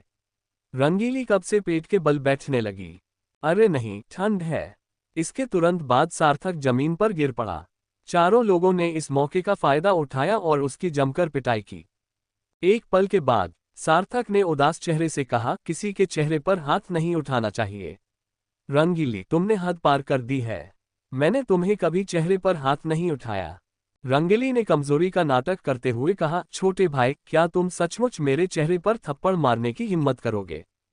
सार्थक ने अपना हाथ हिलाया, उसका सिर दर्द कर रहा था। वह उस चीज के आकर्षण से तंग आ चुका था। रंगीले, अगर तुम यही करती रही तो मैं तुम्हें चूम लूंगा। रंगीली के चेहरे के भाव बदल गए। क्या तुमने मुझसे पूछा कि क्या मैंने अपने हाथ में मौजूद चाकू के बारे में पूछा था? मैं तुम्हें जान से मार दूंगी, यकीन मानो। जब सब लोग आराम करने के लिए जमीन पर लेट गए तभी वंश ने देखा कि दाव जंगल से बाहर आ रहा है। उसने हाँफते हुए समूह पर एक नजर डाली और भावहीन स्वर में कहा, मैं तुम्हें थोड़ी देर आराम करने देता हूं। अगर तुम अगरबत्ती जलने में लगने वाले समय तक मेरा सामना कर सको तो तुम्हें तुम्हारा पहला जटापेटी मिलेगा। सबकी आंखें तुरंत चमक उठी। क्या आखिरकार पहली गुप्त योजना सामने आ गई है? रिंकू, शिक्षक, क्या आप अपना कौशल स्तर कम करेंगे? वंश मुस्कुराया। मछुआरा, सब लोग। शांतनु, दाओ, एक मिनट रुकिए। गुरुजी, हमने अभी तक सफलता हासिल नहीं की है। वाकई महान मछुआरा, वंश ने शरारती मुस्कान के साथ कहा। तो क्या तुम मछली पकड़ने के मैदान में जाना चाहते हो? क्या तुम मछली पकड़ना चाहते हो? क्या तुम अनुबंधित आत्मा जीवों को पकड़ना चाहते हो? क्या तुम खजाने की खोज करना चाहते हो? अगर हाँ, तो मेरे लिए टिके रहने का कोई तरीका ढूंढो और मैं यहीं खड़ा रहूंगा। अध्याय 151, पहला रहस्य। वंश के शब्दों ने वहां मौजूद पांचों लोगों को बुरी तरह भड़का दिया। पीक समेत पांचों लोग। एंग्ला, क्या तुम एक एंग्ला को हराने जा रहे हो? श्याम ने बिना किसी झिझक के जवाब दिया, ठीक है। रंगीली की आंखें चमक उठी। बहुत बढ़िया, मैं भी इसे आजमाना चाहती हूँ। सार्थक भी ये देखने के लिए उत्सुक था कि एंग्ले कैसी फिल्म होगी। केवल रिंकू ने बुदबुदाते हुए कहा, मैं कवच का स्वामी हूँ, लड़ाई तुम लोगों के ऊपर है। सभी। छी। विनीता ने अपने बगल में बैठे बूढ़े बाई की ओर देखा। दाओ, एक निश्चित स्तर की शक्ति प्राप्त करने के बाद लोगों की संख्या वास्तव में मायने नहीं रखती, है ना? बूढ़ा बाई, तुमने उस समय की लड़ाइयां नहीं देखी। रैंक के अंतर में क्या बुराई है? हार मान लेना। उनके पास पांचों महान पेशे हैं। अगर वे एंग्लर को मार भी डालें तो भी अगरबत्ती के समय तक टिके रहने की बात तो छोड़ ही दो। रीम के मजबूत खिलाड़ियों से यही उम्मीद की जा सकती है। विनीता ने भौहें चढ़ाते हुए कहा, मैंने उस समय की लड़ाई का अनुभव नहीं किया, लेकिन मैंने प्राथमिक स्तर के युद्ध भी ज्यादा नहीं देखे हैं। महान एंग्लर को हरा सकता है। ... वे पांचों लोग एक कतार में खड़े हो गए। श्याम, शुरू करो। श्याम के निर्णायक स्वभाव से सभी लोग पहले से ही परिचित थे। ठीक उसी क्षण जब उसने शुरू करो चिल्लाया, युद्ध शुरू हो गया। सभी। फ्यूजन। सार्थक, अधिकार प्राप्त। हालांकि सार्थक ने ट्विन यिन यांग स्पिरिट स्वेलोइंग फिश के सम्मेलन पर कुछ हद तक नियंत्रण हासिल कर लिया है, लेकिन यह अभी पर्याप्त नहीं है। इसलिए शुरू से ही सम्मेलन का प्रयास करना उल्टा पड़ सकता है। श्याम, बांधो। सभी दिशाओं से अनगिनत फूलों की लताएं निकलीं और सीधे वंश के अंगों, कमर और गर्दन को जकड़ लिया। श्याम, आत्मा भक्षक। रंगीली, शैडो किल। रिंकू, तलवारों का तूफान। शांतनु, समुद्र में उग्र लहरों की 7 परतें। सार्थक, 7 स्टार चेस। पलक झपकते ही पांचों ने एक साथ हमला कर दिया। श्याम की लताएं, सार्थक की जंजीरें और रिंकू कवच के डिब्बे से तलवारें और छुरी निकल आईं। रंगीली वंश के पीछे प्रकट हुई। 2 खंजर सीधे वंश की गर्दन पर निशाना साधे हुए थे। शांतनु का सामने से हमला भी पलक झपकते ही आ गया। पलक झपकते ही वंश युद्ध कौशल के चकाचौंध भरे समूह से घिर गया। फाक फाक करना, टकराना। अचानक वंश के शरीर से एक शक्तिशाली आध्यात्मिक ऊर्जा का विस्फोट हुआ, जो उसके केंद्र से बाहर की ओर फैल गई। एक ही वार में शांतनु और रंगली हवा में उड़ गए। रिंकू की तलवारें खनकती रहीं, लेकिन उनमें से कोई भी वार उन्हें भेद नहीं सका। वंश द्वारा रचित आध्यात्मिक ऊर्जा से भरपूर शरीर। सार्थक और रिंकू ने एक दूसरे की ओर देखा, चलो टकराते हैं। ये सार्थक और रिंकू द्वारा विकसित एक संयुक्त युद्ध कौशल है। दोनों में अविश्वसनीय शक्ति है और जब वे पूरी ताकत से एक साथ प्रहार करते हैं तो ये किसी छोटे पहाड़ के गिरने से कम शक्तिशाली नहीं होता। टकराना। वंश ने अपनी मुट्ठियों से आध्यात्मिक ऊर्जा का एक प्रचंड प्रवाह छोड़ा, जो उन दोनों आकृतियों की ओर तेजी से बढ़ा। रिंकू 7-8 मीटर दूर जा गिरा और एक लता ने उसे पकड़ लिया। इसी बीच सार्थक ने उसी क्षण आध्यात्मिक ऊर्जा से भरपूर शरीर शक्ति का प्रयोग किया और जैसे ही वंश उड़ने वाला था, बैंगनी बांस की छड़ी ने उसके घुटने पर जोरदार प्रहार किया। वंश का बायां पैर थोड़ा मुड़ गया क्योंकि उसकी आध्यात्मिक ऊर्जा से भरपूर शरीर चकनाचूर हो गया। सार्थक भी हवा में उड़ गया, लेकिन वह वास्तव में बाहर नहीं निकला। सार्थक अचानक खाली हवा में आ गया और उसकी दोनों तलवारें तुरंत उसकी कमर से निकली और वंश की छाती के दोनों ओर सीधे जा लगी। साथ ही वह चिल्लाया, दाओ! Spiral strike! रंगीली ने वंश का फायदा उठाया। जैसे ही आध्यात्मिक ऊर्जा से भरपूर शरीर गायब हुआ, वंश पूरी तरह से एक परछाई में बदल गया और दाव के चारों ओर चक्कर लगाने लगा। वंश के बाईं ओर उसकी बगल में एक चाकू घुसा हुआ था, उसकी धारदार ब्लेड नंगी आंखों से दिखाई दे रही थी। शांतनु, खून जलता है, आत्मा का विस्फोट होता है। श्याम, भूतकोड़ा। पहली बार खदेड़े जाने के तुरंत बाद समूह ने हमलों का दूसरा दौर शुरू कर दिया और कोई भी नहीं बचा। वंश गुर्राया, कवच! जो कुछ दिखाई दे रहा था वह कवच का एक प्रेत था जो उसे वश में कर रहा था, और फिर उसने रंगली के खंजर पर मुक्का मारा और सार्थक के 2 खंजरों को क्षैतिज मुक्के से रोक दिया। लेकिन तब तक सार्थक वहां पहुंच चुका था और उसने वंश की पसलियों के बीचों बीच एक जोरदार घुमावदार प्रहार किया। उसी समय एक विशाल लता वंश के बाएं पैर पर झपटी और सभी एक साथ चिल्लाए, मोटे, ये तो जानलेवा चोट है। रिंकू ने एक हाथ से डिब्बे पर थप्पड़ मारा और पलक झपकते ही एक अजीब सी तलवार हवा में चमक उठी जो सीधे वंश के पेट की ओर जा रही थी। दरार! प्रेत कवच चकनाचूर हो गया और आध्यात्मिक ऊर्जा से भरपूर शरीर भी चकनाचूर हो गया। वंश लंगड़ाते हुए चल रहा था, लेकिन उसके हाथ रुके नहीं। उसने एक हाथ से सार्थक की छड़ी और दूसरे हाथ से रंगली का हाथ पकड़ा और दोनों को एक साथ दूर फेंक दिया। वंश को थोड़ी बेचैनी सिर्फ इस बात से हो रही थी कि उसके दिमाग पर शांतनु का हमला हो रहा था। वह हर दिशा से होने वाले हमलों का सामना कर सकता था, लेकिन सोल के हमलों का सामना नहीं कर सकता था और उन्हें सिर्फ सहन कर सकता था। ...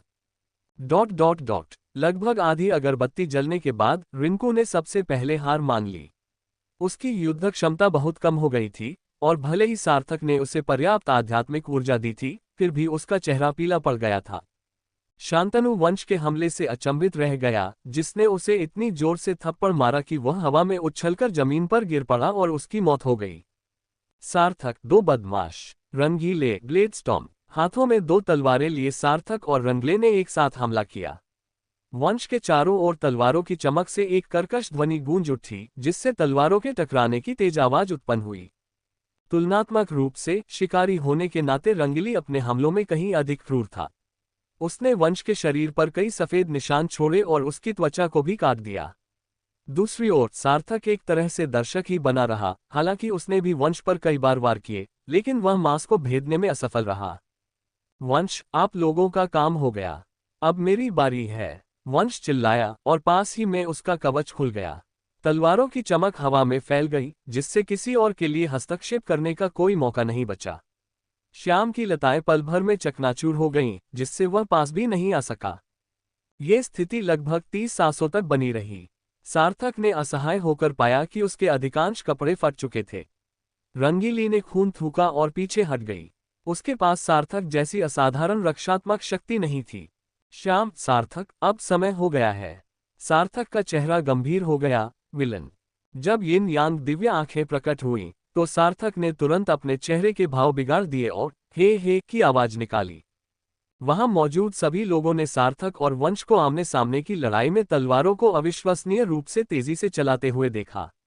लेकिन उन्होंने ये भी स्पष्ट रूप से देखा कि वंश की तलवार अब सार्थक को नहीं लग रही थी। हर बार सार्थक बाल बाल बच जाता था। दूर से बूढ़े बाई ने अपनी आंखें सिकोड़ते हुए कहा, अब से उसे यिन यांग दिव्य नेत्र क्षमता का उपयोग करने की मनाही है। विनेता ने सिर हिलाते हुए कहा, यह बहुत ही विलक्षण प्रतिभा है, मुझे डर है कि कोई गलत इरादे वाला व्यक्ति इसका फायदा उठा सकता है। बूढ़ा बाई, हाँ, अभी हम उसे दूसरों के सामने नहीं आने दे सकते। वह अभी बहुत कमजोर है, उसे इतनी जल्दी सबके सामने लाना ठीक नहीं होगा। विनेता ने सिर हिलाते हुए कहा, क्या इसे पास माना जाएगा? बूढ़ा बाई, मुश्किल से। लड़ाई के लिहाज से उनका टीम वर्क ठीक ठाक था, हालांकि सोल बीस्ट और कॉन्ट्रैक्टेड स्पिरिट बीस्ट का उनका इस्तेमाल बेहद खराब था। अरे सार्थक, समय हो गया है, रिंकू ने बगल से आवाज लगाई। रंगीली ने अपने बाल संवारे। दाओ, अभी उसे बुलाने का कोई फायदा नहीं है। हमें तब तक इंतजार करना होगा जब तक वह पूरी तरह संतुष्ट न हो जाए, तभी हम रुक सकते हैं। शांतनु जमीन से उठे और आह भरी, ये यिन यांग दिव्य नेत्र वाकई अद्भुत है। ऐसा लगता है कि एक व्यक्ति उसे हरा नहीं सकता। श्याम, मैं करूंगा। जैसे ही उसने बोलना शुरू किया, दर्जनों लताएं सार्थक की ओर बढ़ीं। हालांकि सार्थक ने बस अपने शरीर को थोड़ा सा मोड़ा और ठंडी रोशनी की एक चमक के साथ लताएं चकनाचूर होकर जमीन पर गिर गईं। शांतनु ने जीभ चटकाते हुए कहा, मैंने तुमसे क्या कहा था? तुम उसे छू भी नहीं सकते। रंगीली ने अपना खंजर म्यान में रख लिया, अब वह ध्यान नहीं दे रहा था। ठीक है, आज रात के खाने में क्या बन रहा है? गर्मा गर्म खाना कैसा रहेगा? रिंकू, मैं सहमत हूं, और बारबेक्यू भी। शंतनु है हिदाव, क्या कभी ऐसा दिन होता है जब आप लोग खाना नहीं खाते? रंगीली, मैं आध्यात्मिक फल तोड़ने के लिए बागान में गई थी। रिंकू ने तुरंत जवाब दिया, मैं तुम्हारे साथ चलूंगी। लगभग आधे घंटे बाद रंगीली और रिंकू एक बड़ा पैकेट लेकर वापस लौटे और उन्होंने सार्थक को जमीन पर लेटा हुआ पाया, जो अपना सिर झुकाए उनकी ओर देख रहा था। तुम दोनों निर्दयी लोग, मैं वहां लड़ रही थी जबकि तुम सब्जियां तोड़ने गए थे। रंगीली को दाव की परवाह नहीं थी, किसी ने तुम्हें लड़ते रहने के लिए नहीं कहा। खुद को देखो, तुम अपने भीतर के आत्मा पशु को भी नियंत्रित नहीं कर सकते, क्या इसमें हमारी कोई गलती है? सार्थक, रंगीली, ब्रकेट की थैली कहाँ है? श्याम ने अपना हाथ उठाया। रंगीली दौड़कर आई, जय की थैली पकड़ी और उस पर लिखा हुआ पढ़ा, नीला सागर अखाड़ा, 100 मैचों की जीत का सिलसिला। श्याम ने सहज भाव से कहा, मैंने सुना है कि जब से एजियोर एरेना खुला है, तब से केवल 2 ही बार किसी टीम ने लगातार 100 जीत हासिल की है। सबसे हालिया घटना 30 साल पहले हुई थी, और रिकॉर्ड तोड़ने वाली टीम कोई और नहीं बल्कि हमारी ठग अकेडमी थी। शांतनु पेड़ के तने पर बैठ गया और आह भरते हुए बोला, गुरुजी ने कहा था कि 6 सूती थैलियों में से ये सबसे सरल है। अगर मुझे मछली पकड़ने जाना है तो मुझे पहले इसे पूरा करना चाहिए। अध्याय 152 रहस्यमय पुस्तकालय। जब हम हॉटपॉट खा रहे थे, तभी वंश, बूढ़े आदमी बाय और 2 अन्य लोग हॉटपॉट की खुशबू से आकर्षित होकर वहां आ गए और तुरंत खाना शुरू कर दिया। रिंकू ने पूछा, प्रिंसिपल, हम एरेना कब जा रहे हैं? बूढ़े बाय ने अपनी शराब की चुस्की ली और कहा, जो भी हो, पुस्तकालय जाओ और सीखने के लिए कोई और युद्ध कौशल ढूंढो। रिंकू, एक बैकअप कॉम्बैट स्किल। वंश ने मांस का एक बड़ा टुकड़ा उठाया और उसे अपने मुंह में डाला। किसी के भी तुरुप के पत्ते पूरी तरह से उजागर नहीं किए जा सकते। सार्थक की यिन यांग दिव्य आंखों को निष्क्रिय कर देना चाहिए। जाओ और एक तुरुप का पत्ता यानी युद्ध कौशल चुनो। रंगीली आश्चर्यचकित रह गई। हमारी लाइब्रेरी में हमारे पास तुरुप के पत्ते के रूप में कौन से युद्ध कौशल हैं? मैंने तो उन सभी को पलट दिया है। बूढ़ा बाय, क्या तुमने फर्श के नीचे तलाशी ली है? सब लोग, कुछ लोग अवाक रह गए। क्या ये पुस्तकालय नहीं है? आप अपनी सारी कीमती किताबें फर्श के नीचे क्यों छिपा रहे हैं? भला कौन फर्श के तख्ते उठाने की जहमत उठाएगा? रंगीली खड़ी हो गई, मेरा पेट भर गया है। श्याम भी खड़ा हो गया और बोला, मेरा पेट भी भर गया है। यहां तक कि मांसाहारी रिंकू ने भी खड़े होने से पहले केवल कुछ झींगे ही पकड़े और कहा, मैं डाइट पर हूं। शांतनु ने अपना मुंह पोंछा और उठकर बोला, प्रधानाचार्य, शिक्षकों, कृपया अपने भोजन का आनंद लें। स्लर्प। सार्थक ने आराम से नशे में धुत झींगे को पी लिया, फिर गर्म बर्तन से मशरूम निकालना जारी रखा। बूढ़े बाई ने उसकी ओर देखा और पूछा, तुम अभी तक क्यों नहीं जा रहे हो? सार्थक, खैर, किताब कहीं नहीं जा रही है तो जल्दी जाने या देर से जाने में क्या फर्क है? अरे शिक्षक शियाओ, आप क्या कर रहे हैं? वंश ने सार्थक को पकड़ा और उसे दूर फेंकते हुए उपहास उड़ाते हुए कहा, तुम्हें वजन कम करने की जरूरत है। सार्थक अवाक रह गया, हाल ही में मेरा थोड़ा वजन कम हुआ है। सार्थक ने अपने नितंबों पर थपथपाया और धीरे धीरे पुस्तकालय की ओर चल पड़ा, मन ही मन बुदबुदाते हुए कि उसने अभी तक 2 निवाले भी नहीं खाए हैं। वंश ने हल्की सी मुस्कान के साथ कहा, मुझे आश्चर्य है कि दाव और अन्य लोग इसे देखकर कैसी प्रतिक्रिया देंगे। विनीता ने एक पल सोचा, खैर, उस समय तो मैं हैरान रह गई थी। बूढ़ा बाई, जल्दी खाओ, मुझे लगता है कि हम अगले कुछ दिनों तक इसे नहीं खा पाएंगे। जब सार्थक पुस्तकालय पहुंचा तो उसे वहां कोई नहीं मिला। तभी किताबों की अलमारी के पीछे उसे एक भूमिगत प्रवेश द्वार मिला। सार्थक को तब याद आया कि उस बूढ़े व्यक्ति ने पुस्तकालय को उसके मूल स्थान पर दोबारा बनाने पर जोर क्यों दिया था, वहां एक रहस्य छिपा हुआ था। जब सार्थक अंदर गया तो उसने रंगले और बाकी तीनों को वहां स्तब्ध अवस्था में खड़े पाया। जैसे जैसे वह आगे बढ़ा, सार्थक भी थोड़ा अचंभित हो गया। उसने दीवार पर अनगिनत स्मारक पट्टियां टंगी देखीं, जिनमें से प्रत्येक के बगल में एक छोटा सा निशान बना हुआ था। रिंकू ने हौंकते हुए कहा, कितने लोग मरे होंगे? शांतनु ने बड़ी मुश्किल से अपनी बात कही, वे इतने असंख्य हैं कि मैं उन सभी को गिन नहीं सकता। श्याम ने गहरी सांस ली, तो उनकी रणनीति वही रही। रंगेली ने आंखें सिकोड़ते हुए कहा, मैं बस ये जानना चाहती हूं कि उस समय दाव के साथ क्या हुआ था, इतने सारे लोग कैसे मारे गए? सार्थक आगे बढ़ा, छोटे गड्ढे से मछली की खाल से बना एक चित्र निकाला और पढ़ा। वांग्यू शिखर जलमगन मछुआरा आत्मा दानव राजा केकड़ा ने अपने जीवनकाल में 382 युद्ध लड़े, जिनमें से 381 जीते और एक ड्रॉ रहा। आत्मा रैंक सर्वोच्च श्रेणी का युद्ध कौशल, सम्राट की कैंची। फुफकार गटक। सार्थक ने बड़ी मुश्किल से अपनी बात कही। सबमर्स्ड एंगुला, वो भी पीक टाइप का। क्या वो फोंगजे जैसे किसी से भी ज्यादा ताकतवर नहीं था? पूरी जिंदगी अजेय रहने के बावजूद वो हार गया। वहां रंगली ने मछली की खाल पर बना एक चित्र उठाया और जोर से पढ़ा। चेन युए, प्राथमिक प्रवर्तक, विलक्षण आत्मा पशु लाल ड्रैगन घोड़ा, अपने से कहीं अधिक उच्च स्तर का होने के बावजूद दोहरी तलवारों से एक उच्च स्तरीय अन्वेषक को पराजित कर चुका है। मध्यम श्रेणी राक्षस स्तर, युद्ध कौशल, रक्त पीने वाली कृपाण। उस समय सार्थक और बाकी चारों को गहरा सदमा लगा। उन्हें अभी भी दाव के बारे में कुछ नहीं पता। एन्फोर्सर की अवधारणा क्या है? ये निश्चित रूप से सबमर्ज्ड एंगलर से भी अधिक शक्तिशाली होना चाहिए। इसके अलावा ये व्यक्ति अपने स्तर से भी ऊपर लड़ सकता है, कितना असाधारण। उनकी साधना तकनीक भी असामान्य है। सार्थक केवल दाव स्तर और जुबान स्तर जानता है, लेकिन यहाँ स्पिरिट रैंक और डेमन स्तर है। श्याम दंग रह गया, यहाँ जरूर कोई बड़ा रहस्य छिपा है। शांतनु ने मुश्किल से कहा, मैं ये जानता हूं, लेकिन मुझे अचानक ऐसा महसूस हो रहा है कि हम बहुत कमजोर हैं। श्याम, ऐसे रहस्यों को जानना शायद हमारे लिए बेकार है। चलो युद्ध कौशल सीखते हैं, लेकिन हमें अपनी क्षमताओं के अनुसार ही काम करना चाहिए और लालच नहीं करना चाहिए। सभी ने सहमति में सिर हिलाया। यह एक पवित्र तीर्थ स्थल था और साथ ही एक खजाना भी। अगर बाहरी दुनिया को इस खजाने के बारे में पता चल जाता तो पूरी दुनिया इसके लिए पागल हो जाती। बिना किसी देरी के सभी ने एक एक करके हर गड्ढे का निरीक्षण किया। सार्थक ने भी कोई कसर नहीं छोड़ी और एक एक करके खोजबीन शुरू कर दी। उसने सीधे सीधे छंटनी की प्रक्रिया अपनाई, जिसमें शारीरिक साधना और स्त्री साधना दोनों को शामिल नहीं किया गया। उसका मुख्य ध्यान चाकू से लड़ने की कला और गुप्त हथियार चलाने के कौशल पर था।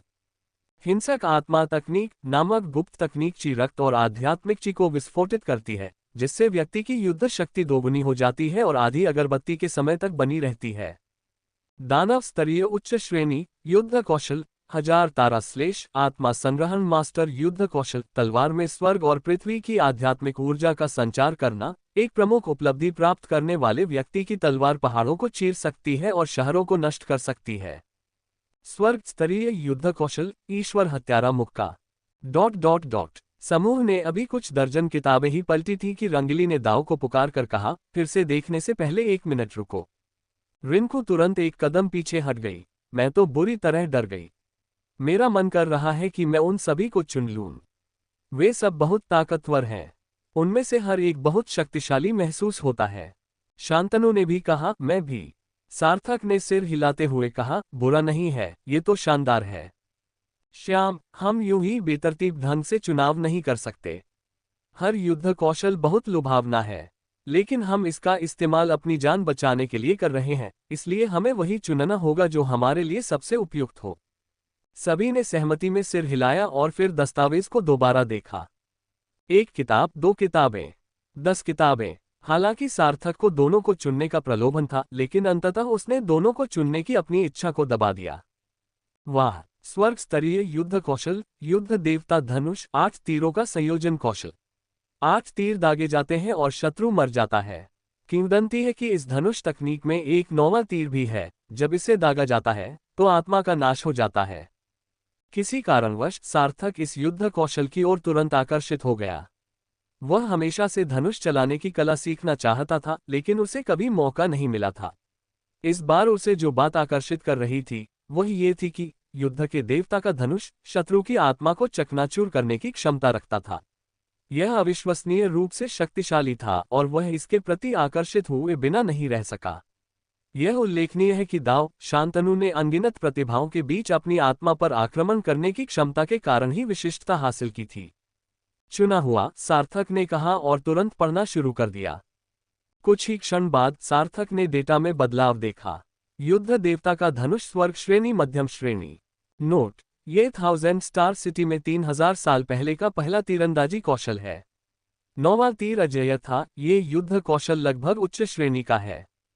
साधना तकनीक का अनुमान लगाना। युद्ध आत्मा साधना तकनीक। पूर्णता दर 0/1,00,000। आध्यात्मिक ऊर्जा का मान 100,000 देखकर सार्थक ने राहत की सांस ली। ये संख्या उसकी उम्मीदों से कहीं अधिक थी। इतनी कम कैसे हो सकती है? हालांकि पहले की तरह नहीं, जब उसे यह नहीं पता होता था कि दाव क्या अनुमान लगा सकता है, इस युद्ध कौशल ने सीधे परिणाम दिया। रंगीली ने अपना सिर झुकाया। सार्थक, क्या तुमने अपना फैसला कर लिया है? सार्थक, ओह, अभी नहीं। इतना कहकर सार्थक ने युद्ध का धनुष नीचे रख दिया और अपनी खोज जारी रखी। अचानक रिंकू ने दाव से चिल्लाकर कहा, मुझे मिल गया। ये किताब है, युद्ध कला। यह अद्भुत है। तुम लोग ऐसे ही ढूंढते रहो। शांतनु, मुझे भी यह नाम जुवान शागुन बहुत पसंद आया। यह मुझ पर पूरी तरह से फिट बैठता है। बाकी तीनों अभी भी खोज रहे थे कि थोड़ी देर बाद अचानक रंगीली ने कहा, मुझे एक मिल गया, लेकिन ये काफी नहीं है। मुझे एक और ढूंढना होगा। श्याम, लालची मत बनो। रंगीली, मुझे पता है। सार्थक ने एक एक करके किताबों के पन्ने पलटे और अंत में जब उसे तलवारबाजी पर एक किताब मिली तो वह मंत्रमुग्ध हो गया। एक दानव स्तर की युद्ध कला, विशाल तलवार शैली। ये तलवारों को नियंत्रित करने की कला थी। सैद्धांतिक रूप से कोई व्यक्ति अपने पास मौजूद जितनी भी तलवारें हों, उन्हें नियंत्रित कर सकता था। दूसरों के लिए यह मुश्किल हो सकता है। भला इतने सारे चाकू इकट्ठा करने का समय किसके पास है? इसके अलावा चाकुओं की गुणवत्ता भी अलग अलग होती है और इस तरह की युद्ध कला शक्तिशाली दुश्मनों के खिलाफ कारगर साबित नहीं हो सकती, जैसे कि स्वयं सार्थक, जिसकी रक्षा प्रणाली बेहद मजबूत है। लेकिन सार्थक कोई साधारण व्यक्ति नहीं है। वह कलाकृति शोधन का उपयोग कर सकता है, जिसके लिए केवल आध्यात्मिक ऊर्जा और सामग्री की आवश्यकता होती है। हालांकि न तो युद्ध देवता धनुष और न ही असंख्य तलवार शैली जीवन रक्षक युद्ध कौशल है, लेकिन उसका सबसे बड़ा रक्षा हथियार दानव शोधन पात्र है। दानव शोधन पात्र में छिप जाओ, भला उसे कौन मार सकता है? सार्थक, मैंने भी अपना चुनाव कर लिया है। मायरी ब्लेड स्टाइल मुझे ज्यादा सूट करता है। दाव की बात सुनकर रंगीली हैरान रह गई। अरे, मैंने भी वह किताब पढ़ी है, लेकिन उसकी शर्तें बहुत कठिन हैं। आपको बहुत सारे चाकू चाहिए और वे सभी जादुई खजाने की गुणवत्ता के होने चाहिए, अन्यथा वे मछुआरे स्तर के शक्तिशाली दुश्मनों के सामने बेकार हैं। सार्थक, मेरे पास पैसे हैं। सब लोग। शांतनु हंसते हुए बोला, मैं तो ये भूल ही गया था, यह आदमी तो एक बड़ा उद्योगपति है। रंगीली का चेहरा उतर गया। अमीर होने से क्या फर्क पड़ता है? लेकिन लगता है ये वाकई काफी प्रभावशाली है। सार्थक जाने ही वाला था कि उसकी नजर मायरी ब्लेड स्टाइल के बगल में रखी एक स्पिरिट रैंक की किताब पर पड़ी। युद्ध कौशल, युद्ध तकनीक। सार्थक को शुरू से ही इस किताब पर ध्यान नहीं देना चाहिए था। खोजबीन के बाद समूह को स्पिरिट रैंक का पता चल चुका था। युद्ध कौशल सबसे आम था, उसके बाद फेरी ग्रेड और हेवन ग्रेड सबसे कम आम था। इसलिए बहुत कम लोग स्पिरिट रैंक पर ध्यान देते थे।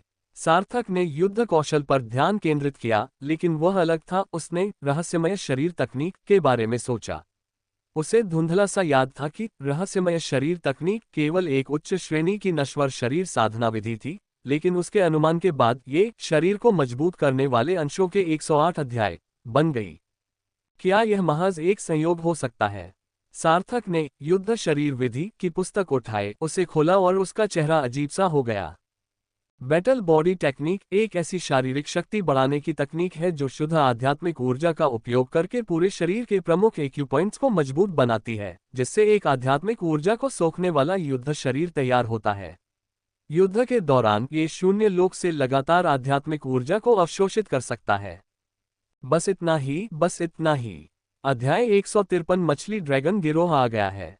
सार्थक रोमांचित था। तारांकन अविनाशी शरीर की तरह तारांकन शरीर को मजबूत करने वाले 108 अध्याय तारांकन भी शरीर को परिष्कृत करने का एक रूप था। साधना तकनीक को भी युद्ध कौशल माना जा सकता है, क्योंकि 108 चालों से सार्थक को मिलने वाले लाभ शरीर को परिष्कृत करने से कहीं अधिक थे। सार्थक ने जल्दी से युद्ध शरीर तकनीक को पढ़ा और कुछ ही क्षणों बाद डेटा ने दिखाया। युद्ध शरीर तकनीक अपूर्ण आत्मा स्तर। नोट: शरीर को मजबूत बनाने की इस तकनीक में शुद्ध आध्यात्मिक ऊर्जा का उपयोग करके पूरे शरीर के प्रमुख एक्यूपॉइंट्स को मजबूत बनाया जाता है, जिससे एक ऐसा युद्ध शरीर बनता है जो आत्मा को सोख लेता है। युद्ध के दौरान व्यक्ति शून्य लोक से लगातार आध्यात्मिक ऊर्जा को अवशोषित कर सकता है।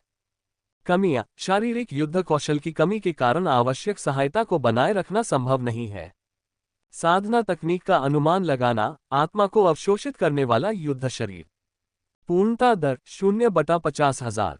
सार्थक मुस्कुराया और दाव से बोला, ठीक है, मैंने अपना फैसला कर लिया है। क्या आप सबने अपना फैसला कर लिया है? श्याम ने अपने हाथ में एक युद्ध कौशल की किताब उठाई। दाओ: आध्यात्मिक ऊर्जा से भरपूर विवाह वस्त्र आपको आध्यात्मिक ऊर्जा की एक परत प्रदान कर सकता है। युद्ध कवच। सार्थक: श्याम, हमें एक जीवन रक्षक युद्ध कौशल की तलाश है।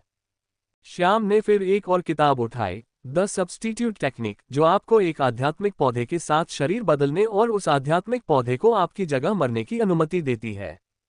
शांतनु तुरंत चौंक गया, ये किस प्रकार की दिव्य युद्ध कला है? ये तो किसी की जान भी ले सकती है। क्या मैं इसका उपयोग कर सकता हूँ? श्याम: नहीं। रंगीली अभी भी खोज रहा था। थोड़ी देर बाद वह 2 किताबें लेकर बाहर आया और दाव को लहराते हुए बोला, सर्वोच्च हत्या और छिपी हुई हत्या, ये दोनों किताबें हत्या की युद्ध कला पर आधारित थीं। ...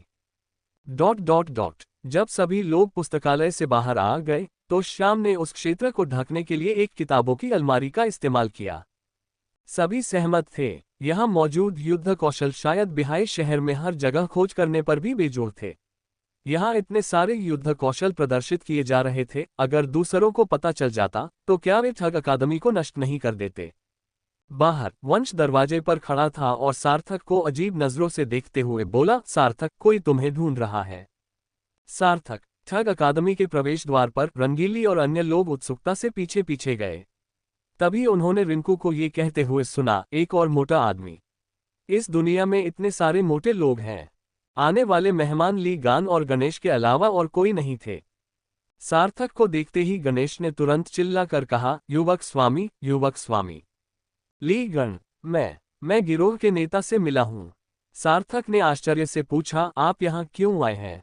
गणेश ने विनम्रतापूर्वक हंसते हुए कहा, युवा स्वामी, मुझे बस इस बात की चिंता थी कि शहर में आपके पास खर्च करने के लिए पैसे नहीं होंगे और आप भूखे रह जाएंगे। इसीलिए मैंने ली गान को अपने साथ भेजा था ताकि वह आपके लिए कुछ जेब खर्च ला दे। रंगीली ने तीनों बड़े बक्सों को देखा और पल भर के लिए स्तब्ध रह गई। वाह! शांतनु की छड़ी धड़ाम से जमीन पर गिर पड़ी। वाह! सार्थक ने उन दोनों को देखकर अपनी आंखें घुमाई, फिर गणेश की ओर देखा। दाओ, कितने? गणेश ने ताली बजाई और फिर उसने देखा कि कोई स्कूल के गेट के बाहर से 3 बड़े बक्से अंदर ला रहा है। गणेश ने विनम्रतापूर्वक मुस्कुराते हुए कहा, युवक, गांव में व्यापार अच्छा चल रहा है। ये लीजिए 30,000 मध्यम श्रेणी के मोती। क्या आपको लगता है कि ये पर्याप्त है? फुफकार। रिंकू धड़ाम से जमीन पर बैठ गई। सार्थक को देखना किसी भाई को देखने जैसा नहीं था, बल्कि एक विशाल मोती को देखने जैसा था। दूर से किसी पेड़ से भारी चीज गिरने जैसी आवाज आई। वंश, जो अपनी टोकरी उठाकर बैल के घोंघे बेचने के लिए बाहर जाने ही वाला था, अचानक बोला, कितने का? रंगीली ने शर्माते हुए कहा, छोटे भाई, पैसों के लेन देन के बारे में क्या ख्याल है? शांतनु ने गंभीरता से कहा, नहीं, इन दिनों हमारे खाने पीने का खर्च काफी ज्यादा है। जब गणेश ने सार्थक के सहपाठियों को देखा तो वह घृणा से भर उठा, बेचारे कमीने, मेरे छोटे मालिक से पैसे मांगने की कोशिश कर रहे हैं। सार्थक पहले तो कांप उठा, फिर चुपचाप शांतनु को लात मारते हुए बोला, कल तुम्हें सफलता मिल जाएगी। महान मछुआरे, मैं तुम्हें भोजन कराऊंगा। शांतनु ने अपनी छाती थपथपाते हुए कहा, यह जल्दी हो जाएगा, जल्दी हो जाएगा। क्या आपको लगता है कि मैं आप चारों को इसे हमेशा के लिए पकड़े रख सकता हूं? गणेश दंग रह गया, इसका क्या मतलब है? इस वाक्य में तो बहुत सारी जानकारी छिपी हुई लगती है। क्या इसका मतलब यह है कि इस व्यक्ति को छोड़कर उसके सामने खड़े सभी लोग महान मछुआरे हैं? सार्थक ने गणेश के कंधे पर थपथपाते हुए कहा, अगली बार देखो कि क्या हमें उच्च गुणवत्ता वाले मोती मिल सकते हैं। इतने सारे मध्यम गुणवत्ता वाले मोती ढूंढना मेरे लिए मुश्किल है। रिंकू और बाकी सबने कहा, मैं इसे उठाने में आपकी मदद करूंगा। सार्थक को कोई परवाह नहीं थी। पैसा जुटाना उसके लिए बहुत झंझट का काम था। गणेश ने सार्थक को एक तरफ खींचकर दाव से कहा, युवा स्वामी, हम गिरोह में इस बारे में चर्चा कर रहे थे। ऐसा लगता है कि गांव की खर्च करने की क्षमता सीमित है। क्या हमें बिहाई कस्बे की ओर चलना चाहिए? सार्थक के चेहरे के भाव बदल गए। ओह, तो तुमने आखिरकार सामने आने का फैसला कर लिया। गणेश हंसते हुए बोला, बेशक, जिसके पास पैसा हो वो आ सकता है। अभी जब मैं यहाँ आया तो मैंने बाहर एक बहुत बड़ा बागान देखा। ये हमारे गांव के बागान से दर्जनों गुना बड़ा है। छोटे मालिक, क्या आप इसे ला सकते हैं? सार्थक हंसते हुए बोला, तुम महत्वाकांक्षी हो, मैं जाकर पूछता हूँ। सार्थक के मुड़ने से पहले ही उसने बूढ़े बाई को स्कूल से आत्मविश्वास से भरे कदमों से बाहर निकलते देखा। उन्होंने गंभीर भाव से सार्थक की ओर देखा और पूछा, क्या बागान से पैसा कमाया जा सकता है? सार्थक ने अपना पेट खुजाते हुए कहा, हाँ, मैंने तियानशुई गांव पर भरोसा किया था। बूढ़े जियांग ने बागानों के माध्यम से अपनी दौलत बनाई। उद्धरण चिन्ह स्मैक। बूढ़े बाई ने सार्थक के कंधे पर थप्पड़ मारा, जिससे उसके शरीर का आधा हिस्सा सुन्न हो गया। आपने पहले क्यों नहीं बताया? यह बागान तो लगभग खरपतवारों से भर गया है। जल्दी से अपने लोगों को यहाँ भेजकर इसे ठीक करवाए। मुनाफे की बात करें तो स्कूल आपको 20% देगा। सार्थक का चेहरा गुस्से से लाल हो गया। प्रिंसिपल साहब, आप बहुत लालची हो रहे हैं। मैंने मेहनत और श्रम लगाया, दुकान किराए पर ली, लोगों को काम पर रखा, और आप मुझे सिर्फ 20% दे रहे हैं। बूढ़े बाई को शायद एहसास हो गया था कि वह कुछ ज्यादा ही बोल गए हैं, और उन्होंने संकोच से दाव से पूछा, 30%? सार्थक अवाक रह गया। 4 जून, मैं 6 साल का हूं, तुम 4 साल के हो। बूढ़े बाई की आंखें चौड़ी हो गईं। क्या? बूढ़ा आदमी बाई क्यूई फेन दाओ, ये लाओ तजू का बागान है। बूढ़े बाई के शब्दों ने वहां मौजूद सभी लोगों को पूरी तरह से अचंभित कर दिया। क्या आपने अभी अभी यह नहीं कहा था कि यह खरपतवार का बगीचा है? सार्थक ने धूर्तता से दाव से कहा, तो फिर तुम्हें और भी ज्यादा मुनाफा होगा। हम ये करेंगे, मैं तुम्हें 10% और दूंगा, और वो 10% उन चारों को मिल जाएगा।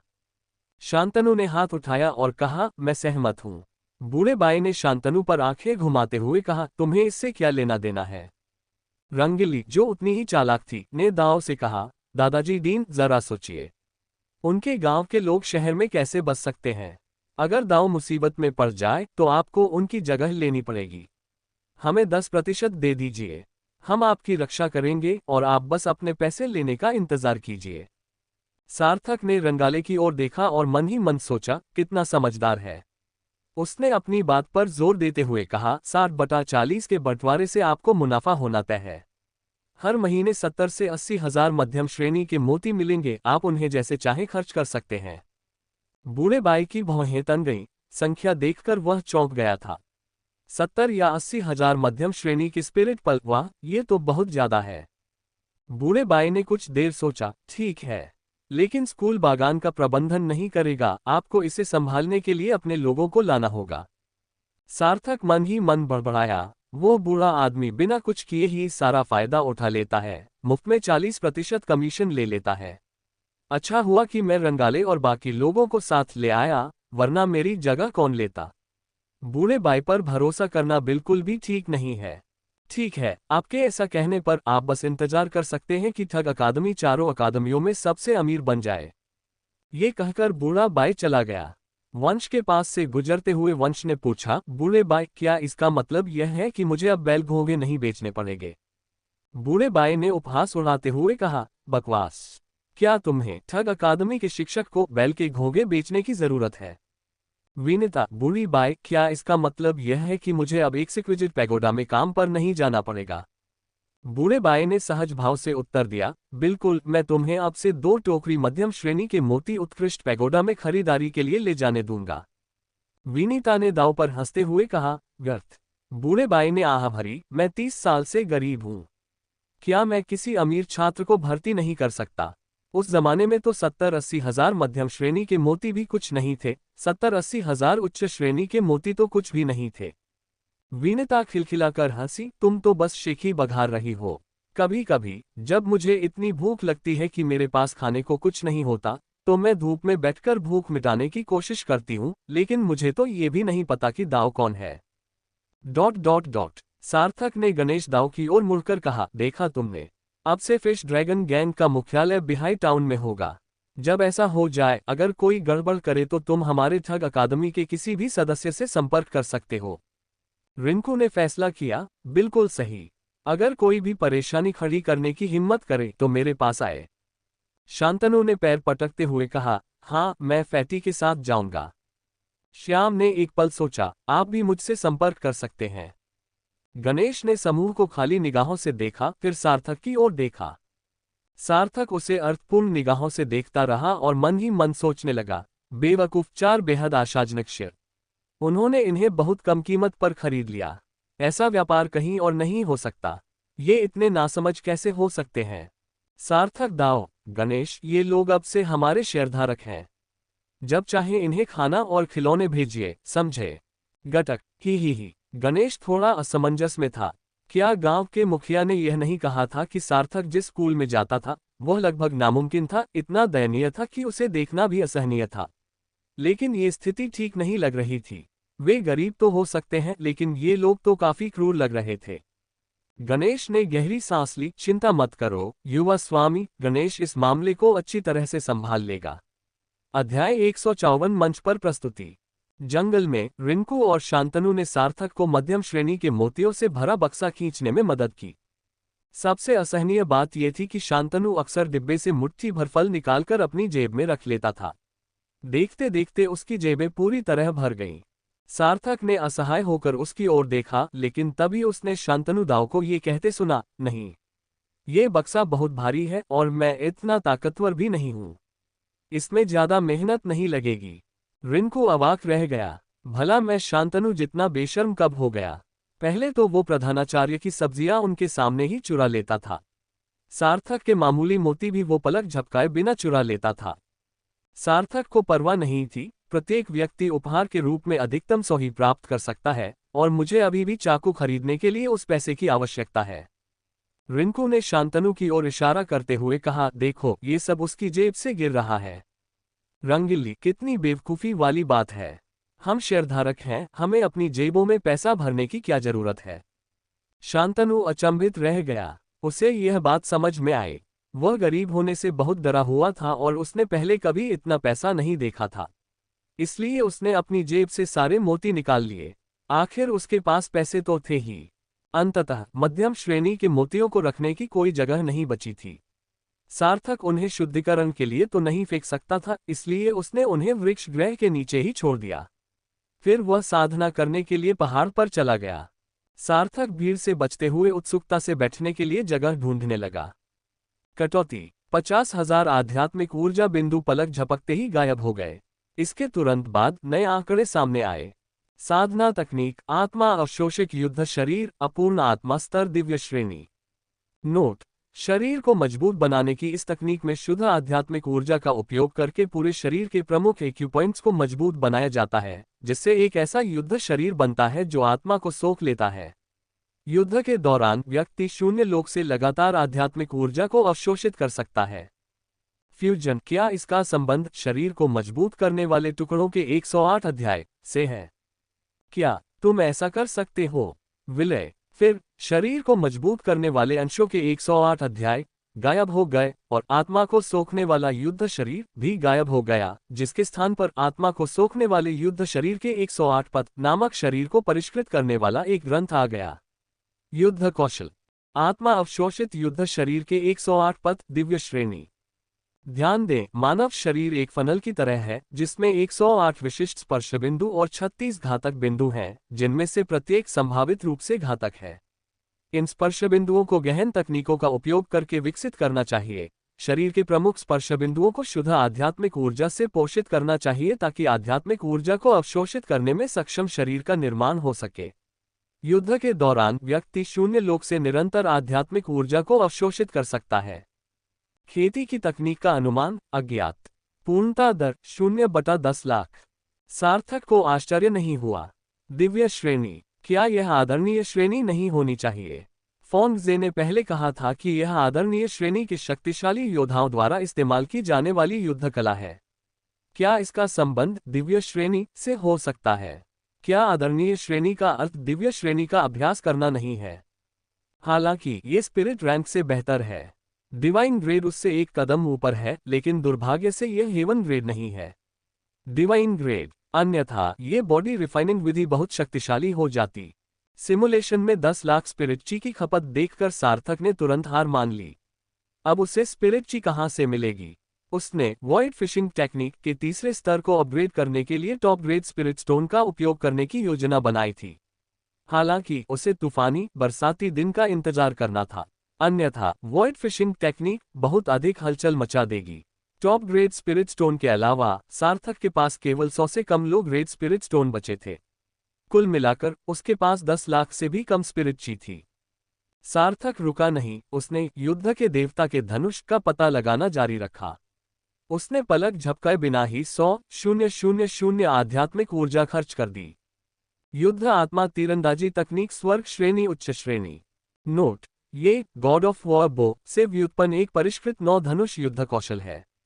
यह एक साथ 2 तीर चलाता है, पहले शरीर पर और फिर दिव्य आत्मा पर हमला करता है।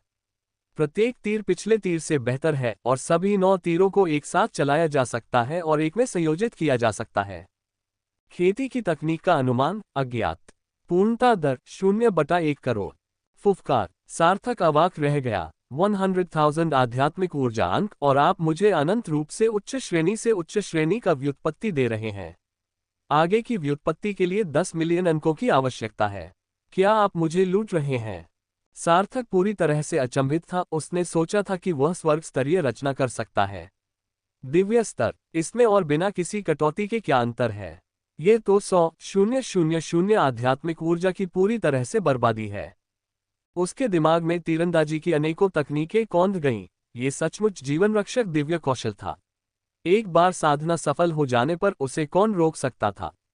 हालांकि ये दिव्य श्रेणी का कौशल नहीं था, फिर भी अविनाशी शरीर के अलावा यह उसका दूसरा सबसे शक्तिशाली युद्ध कौशल था। विशाल ब्लेड शैली की बात करें तो सार्थक ने इस विचार को अस्थायी रूप से छोड़ दिया। उसके पास इतने चाकू नहीं थे। उसने हिसाब लगाया कि साधारण श्रेणी के 10,000 खंजर बनाने के लिए मछली के आकार के खंजरों का उपयोग करने पर भी 10 लाख से अधिक आध्यात्मिक ऊर्जा की आवश्यकता होगी। अगर वह समझौता करके केवल 1,000 चाकू ही बना ले तो उन्हें कहाँ रखेगा? आखिर दानव शोधन पात्र का रहस्य तो किसी भी कीमत पर साझा नहीं किया जा सकता था। 3 दिन बाद सार्थक चीखते हुए जमीन पर पड़ा था। उसका शरीर चिपचिपे पदार्थ की एक परत से ढका हुआ था। 108 paths of spirit absorbing battle body 108 chapters of body tempering fragments से कहीं बेहतर है। मुझे सिर्फ एक बार इसे पूरा करने में 3 दिन लग गए, लेकिन इसके प्रभाव अविश्वसनीय रूप से शक्तिशाली थे, यहां तक कि इसने 1899 अंकों की आध्यात्मिक ऊर्जा सीमा को भी तोड़ दिया। किस्मों को आगे बढ़ाना असंभव है, शरीर को परिष्कृत करना सबसे अधिक समय लेने वाली प्रक्रिया है। सार्थक ने पिछले कुछ दिनों में कई बार किसी के अपने करीब आने का आभास किया है। कहने की जरूरत नहीं, ये निश्चित रूप से रंगाले ही है। सार्थक एक धनुष बनाने के इरादे से आया था, लेकिन दुर्भाग्य से उसके पास आवश्यक सामग्री नहीं थी। 6 डोर स्टारफिश से उसे जो कुछ मिला था उसमें से केवल एक बैंगनी हड्डी ही बची थी। उसे विश्वास नहीं हो रहा था कि केवल एक हड्डी से धनुष बनाया जा सकता है। निश्चित रूप से एक डोरी की आवश्यकता होगी। ओम! अचानक सार्थक ने अपनी दोनों तलवारें निकाली, एक बवंडर कौंधा और अगले ही पल रंगाले उस पर झपटा। काटना! सार्थक वार से बच नहीं पाया और रंगीली ने उसे चाकू मार दिया। उसी क्षण रंगीली भी वहां आ गई और बड़ी बड़ी आंखों से सार्थक के कंधे को घूरने लगी। रंगीली ने उत्सुकता से पूछा, कैसी हो? क्या तुम्हें खून आ रहा है? सार्थक ने कपड़े का एक टुकड़ा फाड़ा और उसमें से चमकीला लाल खून देखा। वह थोड़ा चौंक गया। क्या उसका गर्भाधान टूट गया है? रंगीली तुरंत खुशी से मुस्कुराए, हाँ, ये काम कर गया। सार्थक अवाक रह गया। तो मैं बिना किसी खास परेशानी के नई पीढ़ी का मोहरा बन गया। हालांकि गहन चिंतन करने पर सार्थक को एहसास हुआ कि अविनाशी शरीर भी सर्वशक्तिमान नहीं होता। वह अभी भी सर्वशक्तिमान होने से बहुत दूर था। सार्थक ने बेबसी से पूछा, तुम्हारी युद्ध कला का नाम क्या है?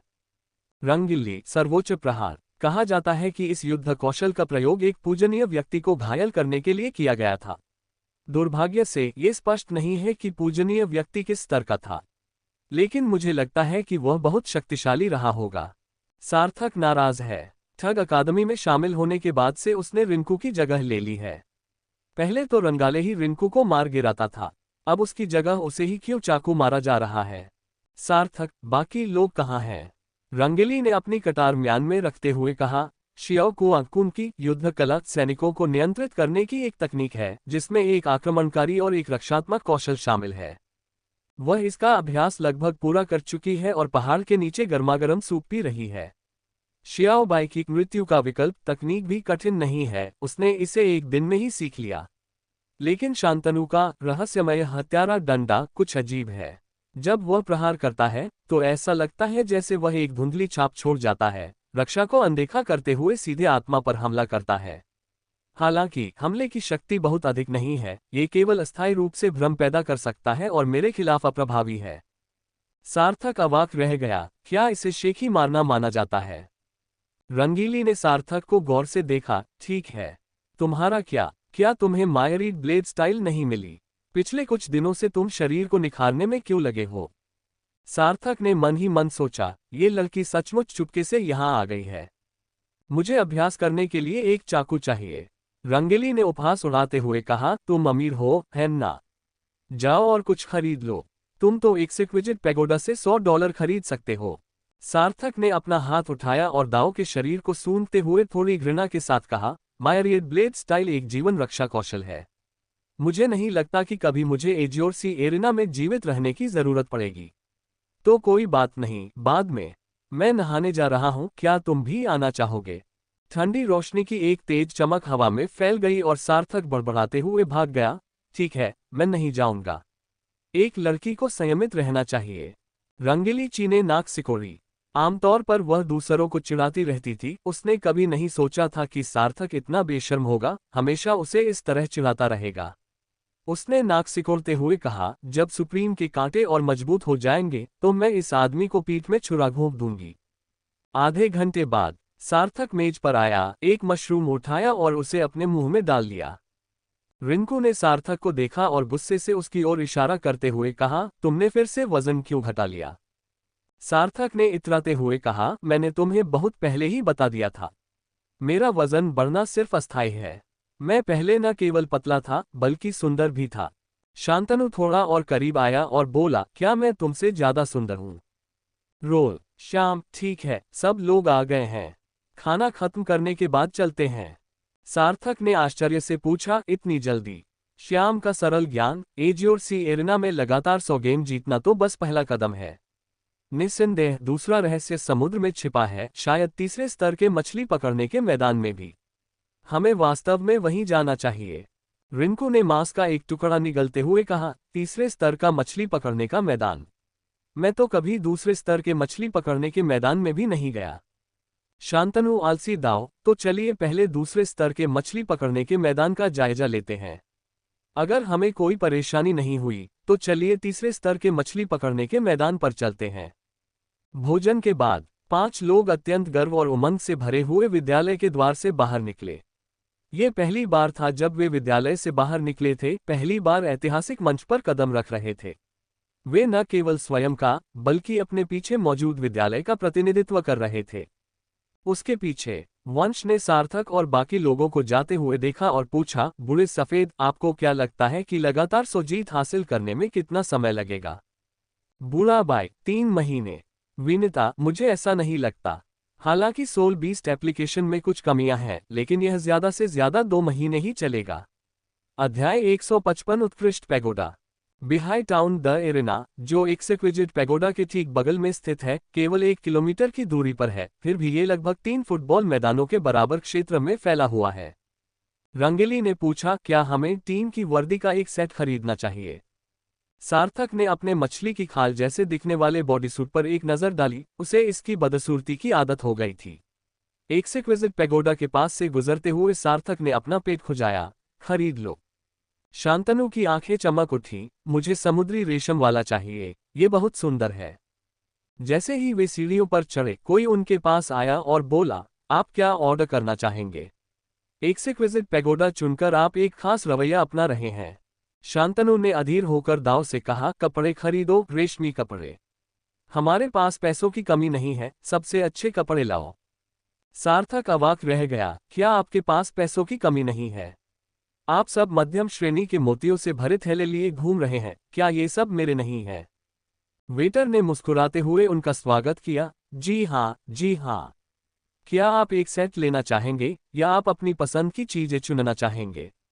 सार्थक ने पूछा। ये किस तरह की सीरीज के सेट हैं? जैसे ही वेटर समूह को अंदर ले गया, वह मुस्कुराया और बोला, मैंने देखा कि इन छात्रों के तौर तरीके काफी मिलते जुलते हैं और वे काफी युवा हैं, और वे पांचों का समूह है। वे जरूर एजियोर एरेना प्रतियोगिता में भाग लेने आए होंगे, है ना? हम एक्सक्विजिट पगोडा में हमेशा से लोगों के लिए टीम के कपड़े बनाने की आदत रखते आए हैं। रंगीली ने आगे पूछा, क्या आपके पास लड़कियों के लिए भी कुछ है? वेटर, जी हाँ, जी हाँ। एक्सक्विजिट पगोडा में आपकी जरूरत की हर चीज मौजूद है। समूह ने एक्सक्विजिट पैगोडा के दरवाजों से प्रवेश किया और फिर चारों निकम्मे लोग आश्चर्य से चिल्ला उठे। सार्थक शर्मा गया और बोला, अहम, इतना शर्मिंदा मत हो, मुझसे क्यों नहीं सीखते? रंगीली, छी। सार्थक ने तथाकथित उत्कृष्ट पैगोडा पर एक नजर डाली और वह सचमुच असाधारण था। प्रत्येक तल 10 मीटर से अधिक ऊंचा था, छत सोने और हीरो से जड़ी हुई थी, बेकार के गहनों की तरह। फर्श किसी प्रकार के सफेद जेड पत्थर से बना था और अष्टकोणीय स्तंभों पर समुद्री शैवाल की नक्काशी की गई थी। भीतरी भाग खजानों से भरा हुआ था, जो किसी महल की भव्यता को दर्शाता था। सार्थक ने काउंटर के चारों ओर नजर डाली। पहली मंजिल पर केवल कुछ पत्थर, मछली पकड़ने की छड़ें, हथियार, औषधीय गोलियां और कपड़े ही थे। कीमतें देखकर वह चौंक गया। इस वीरान जगह में एक उच्च श्रेणी की छड़ी की कीमत 588 मध्यम श्रेणी के मोती थी। सार्थक ने अपनी बैंगनी बांस की छड़ी को देखा और सोचने लगा कि वह इसे कब बदल पाएगा। और समुद्री भांग से बना वह वस्त्र, जो मछली की त्वचा से थोड़ा ही बेहतर होता है और लिनन से बहुत अलग नहीं होता, उसे बनाने के लिए 188 मध्यम श्रेणी के मोतियों की आवश्यकता होती है। कुछ ही देर में वेटर ने कपड़ों की एक कतार बाहर निकाल दी। उस पर 10 से अधिक कपड़े थे, सभी नीले और सफेद रंग के, रेशम जैसी बनावट वाले। रंगीली ने श्याम को पकड़ा और दौड़कर उसके पास गई, फिर लापरवाही से लड़कियों के कपड़ों का एक सेट उठाया और उसे उसकी आंखों के सामने रख दिया। वेटर मुस्कुराया और बोला, मैडम, ये ड्रेस थोड़ी बड़ी हो सकती है, लेकिन कोई बात नहीं। हमारा मास्टर दर्जी हमेशा एक्सक्विजिट पगोडा में मौजूद रहता है। इसे तुरंत ठीक करने के लिए सिर्फ 200 मध्यम श्रेणी के मोतियों की जरूरत है। रंगले मन ही मन बुदबुदाती रही, ये वाली सुंदर है, ये वाली भी सुंदर है, वाह, ये वाली तो सबसे सुंदर है। रिंकू, ये अच्छा है, ये ढीला है। बाकी लोग भी बेहद उत्साहित थे। आखिरकार उन्हें अति अमीरों की जिंदगी जीने का मौका मिल रहा था। केवल सार्थक ने अपना चेहरा ढांक लिया, मानो वह उन्हें जानता ही न हो। हालांकि वेटर ने बड़ी समझदारी से यह बात नोटिस की और तुरंत सार्थक के पास दौड़कर बोला, युवक, क्या आपको लगता है कि हमारे कपड़े अच्छे नहीं लग रहे? चिंता मत कीजिए, हमारे कपड़े बिल्कुल सही साइज के हैं, चाहे वे थोड़े बड़े ही क्यों न हो। आपकी कद काठी में कोई दिक्कत नहीं है। सार्थक ने ताना मारते हुए कहा, तुम्हारा क्या मतलब है? क्या तुम ये कहना चाह रहे हो कि मैं मोटा हूं? सार्थक, कोई बात नहीं। क्या सबने यही पहना है? अगर हम अखाड़े में जाएं और सबने एक ही तरह के कपड़े पहने हो तो क्या होगा? क्या यह अजीब नहीं होगा? वेटर मुस्कुराया और बोला, बिल्कुल नहीं। हमारे एक्सक्विजिट पैगोडा के कपड़े एक ही सीरीज में बिक जाते हैं और वह सीरीज कुछ समय तक दोबारा रिलीज नहीं होगी। मैं आपको यकीन दिलाता हूं, पूरे एरिना में आपके जैसे कपड़े पहने कोई और नहीं होगा। सार्थक ने शांत भाव से सिर हिलाया, कोई बात नहीं। हालांकि वेटर ने मुस्कुराते हुए कहा, लेकिन छात्रों, चूंकि यह श्रृंखला नई है, इसलिए यदि आप इन्हें खरीदना चाहते हैं तो आपको ये लगभग 1 दर्जन आइटम खरीदने पड़ सकते हैं। सार्थक ने भौहें चढ़ाते हुए पूछा, क्या ये संभव भी है? वेटर ने माफी मांगते हुए कहा, अगर आप इसे नहीं खरीदेंगे तो हम बाकी का सामान खुद ही नष्ट कर देंगे। इसमें काफी खर्च आएगा, इसलिए कृपया समझने की कोशिश करें। सार्थक ने भौहें चढ़ाते हुए कहा, इस झगड़े के कितने पैसे लगेंगे? वेटर मुस्कुराया और बोला, बिल्कुल भी महंगा नहीं है, 5000 मध्यम श्रेणी के मोती हैं। फुफकार। रिंकू ने तुरंत कपड़ों पर अपनी पकड़ ढीली कर दी और लगभग अपना कवच बॉक्स निकालकर वेटर के सिर पर पटकने ही वाला था। कुछ कपड़ों के बदले 5000 मध्यम श्रेणी के मोती। क्या ये लूट थी? सार्थक भी थोड़ा असमंजस में था। क्या तुम मजाक कर रहे हो? हालांकि सार्थक शांत रहा और इसके बजाय दाव से पूछा, क्या डिजाइन का मूल्य 5000 है या गुणवत्ता का मूल्य 5000 है? वेटर मुस्कुराते हुए बोला, डिजाइन और गुणवत्ता दोनों ही कीमत के लायक हैं। यहाँ मिलने वाला कोई भी कपड़ा कम दर्जे के घातक हथियार के हमले को बिना नुकसान पहुंचाए झेल सकता है। रंगीली सार्थक को लालसा भरी निगाहों से देखती रही। हालांकि उसे खुद वह महंगा लगता था, फिर भी वह उसे बेहद खूबसूरत मानती थी। सार्थक ने बेबसी से अपना पेट खुजाया और वेटर दाव से कहा, जाकर अपने दर्जी को बता दो कि मेरे पास एक डिजाइन है जिसकी कीमत इन कपड़ों से 10 गुना ज्यादा है। अगर वो तैयार हो तो आकर देख सकती है, अगर नहीं तो कोई बात नहीं। 5,000 मध्यम श्रेणी के मोती कुछ भी नहीं है, मैं इसे खरीद लूंगा। वेटर की मुस्कान आखिरकार गायब हो गई और वह आश्चर्य से सार्थक को घूरने लगा। क्या यह मोटा आदमी सिर्फ शेखी बघार रहा था? रंगीली सार्थक की बहुमुखी प्रतिभा देखकर दंग रह गई। वह पूछे बिना नहीं रह सकी, सार्थक, क्या तुम कपड़े भी डिजाइन कर सकते हो? सार्थक ने अपने होंठ सिकोड़ते हुए कहा, प्रतिभाशाली व्यक्ति की एक विशेषता ये होती है कि वे बहुमुखी प्रतिभा के धनी होते हैं। हाँ, अहंकारी मोटा आदमी, वेटर ने जवाब दिया और तुरंत उत्कृष्ट पैगोडा के भीतरी हिस्से में चला गया। उसने सोचा कि अगर सार्थक 5,000 मध्यम श्रेणी के मोती बना सकता है तो ऐसा डिजाइन काफी संभव लगता है। कुछ ही देर बाद एक सुंदर महिला इठलाती हुई बाहर आई। उसने सार्थक और बाकी लोगों पर एक नजर डाली, फिर सुस्त स्वर में बोली, किसने कहा कि उसके पास मेरे इन सभी कपड़ों की कीमत से 10 गुना ज्यादा कीमत का कोई डिजाइन है? सार्थक थोड़ा मुस्कुराया, मैं। खूबसूरत महिला ने सार्थक दाव की ओर देखते हुए कहा, अरे बच्चे, तुम यूं ही ऐसी बातें नहीं कह सकते। अगर तुम इस तरह का डिजाइन नहीं बना सकते तो तुम्हें ये सारे कपड़े खरीदने पड़ेंगे। सार्थक ने सिर उठाया और मुस्कुराते हुए कहा, महज 5,000 मध्यम श्रेणी के मोती मेरे लिए कुछ भी नहीं है। मुझे कागज और कलम लाओ। खूबसूरत महिला एक पल के लिए हैरान रह गई, फिर उसने वेटर को सिर हिलाकर इशारा किया, जो तुरंत चला गया। सुंदर महिला मुस्कुराई, उसकी आवाज मोहक और कोमल थी। वाह, ये छात्र तो वाकई उदार है। 5,000 मध्यम श्रेणी के मोती, और आपको इनकी जरा भी परवाह नहीं है। सार्थक ने अपने पेट पर हाथ फेरते हुए कहा, मामूली रकम है। अगर मैं चाहूं तो एक सेक्विजिट पगोडा से मुकाबला कर सकता हूं। बस बात यह है कि मैं व्यापार करने में बहुत आलसी हूं। सुंदर स्त्री के होंठ फड़क उठे, उसका मन कर रहा था कि सार्थक को जमीन पर पटक दे। इस लड़के का घमंड हद से ज्यादा था। उत्कृष्ट पैगोडा से मुकाबला कर रहा है, खुद को समझता क्या है। कुछ देर बाद कागज और कलम आ गए। श्याम ने सार्थक दांव से फुसफुसाकर कहा, ठीक है। सार्थक, बिल्कुल। श्याम ने सिर घुमाकर देखा तो शांतनु उस खूबसूरत औरत को देखकर लार टपका रहा था और खुद को रोक नहीं पाया और उसे लात मारते हुए बोला, अरे वाह। सार्थक ने कलम उठाए और तेजी से प्रवाहमयी रेखाओं से लिखना शुरू किया। पलक झपकते ही कागज पर कई महिलाओं की सुंदर आकृतियां उभर आईं। सार्थक ने कुल 8 महिलाओं के चित्र बनाए, जिनमें से प्रत्येक की कोमल और मनमोहक आकृति थी और उन्हें विभिन्न कोणों से चलते, खड़े और बैठे हुए दर्शाया गया था। छोटी स्कर्ट, पारंपरिक चीनी पोशाक और चोंगसम पहने इन 8 महिलाओं ने तुरंत ही सुंदर महिला की नजरें अपनी ओर खींच ली। महज 100 सांसों में सार्थक ने अपनी कलम नीचे रख दी और इतराते हुए पूछा, इसका मूल्य क्या है? सुंदर महिला ने सार्थक को गहरी निगाहों से देखा, उसका चेहरा कुछ गंभीर था। उत्कृष्ट डिजाइन, ये नारी रूप को पूरी तरह से दर्शाता है। मेरे दोस्त, क्या तुम वास्तव में नारी शरीर को समझते हो? सार्थक का चेहरा तुरंत लाल हो गया। बेबुनियाद आरोप मत लगाओ। इसे सौंदर्यशास्त्र कहते हैं। ये स्वर्ग और पृथ्वी द्वारा निर्मित परिपूर्ण प्राणियों के प्रति मानवता की सराहना है। मैं सराहना कर रहा हूँ, सराहना कर रहा हूँ, सराहना कर रहा हूँ। पहले तुम बताओ, इसका मूल्य क्या है? पफ। शांतनु ने आकाश की ओर देखा। श्याम ने जमीन की ओर देखा। रंगीली ने गहरी सांस ली, उसका दिल। सार्थक वाकई एक विकृत मानसिकता वाला व्यक्ति है। सुंदर महिला ने सार्थक को आंख मारते हुए कहा, यह सचमुच मेरी साधारण रचनाओं से दर्जनों गुना बेहतर है। मुझे आश्चर्य है कि क्या आप इस पोशाक को उत्कृष्ट पैगोडा को बेच सकते हैं। बिल्कुल, उत्कृष्ट पैगोडा आपका जरा भी फायदा नहीं उठाएगा। आप हमारे स्टोर से 50,000 से कम मध्यम श्रेणी के मोतियों वाली कोई एक वस्तु चुन सकते हैं। आह! शांतनु और बाकी सबकी आंखें फटी रह गईं। उन्होंने इससे पहले कभी इतना आकर्षक अवसर नहीं देखा था। महज 100 सांसों में उन्हें न सिर्फ एक मुफ्त पोशाक मिली, बल्कि 50,000 मध्यम श्रेणी के मोती भी मिले।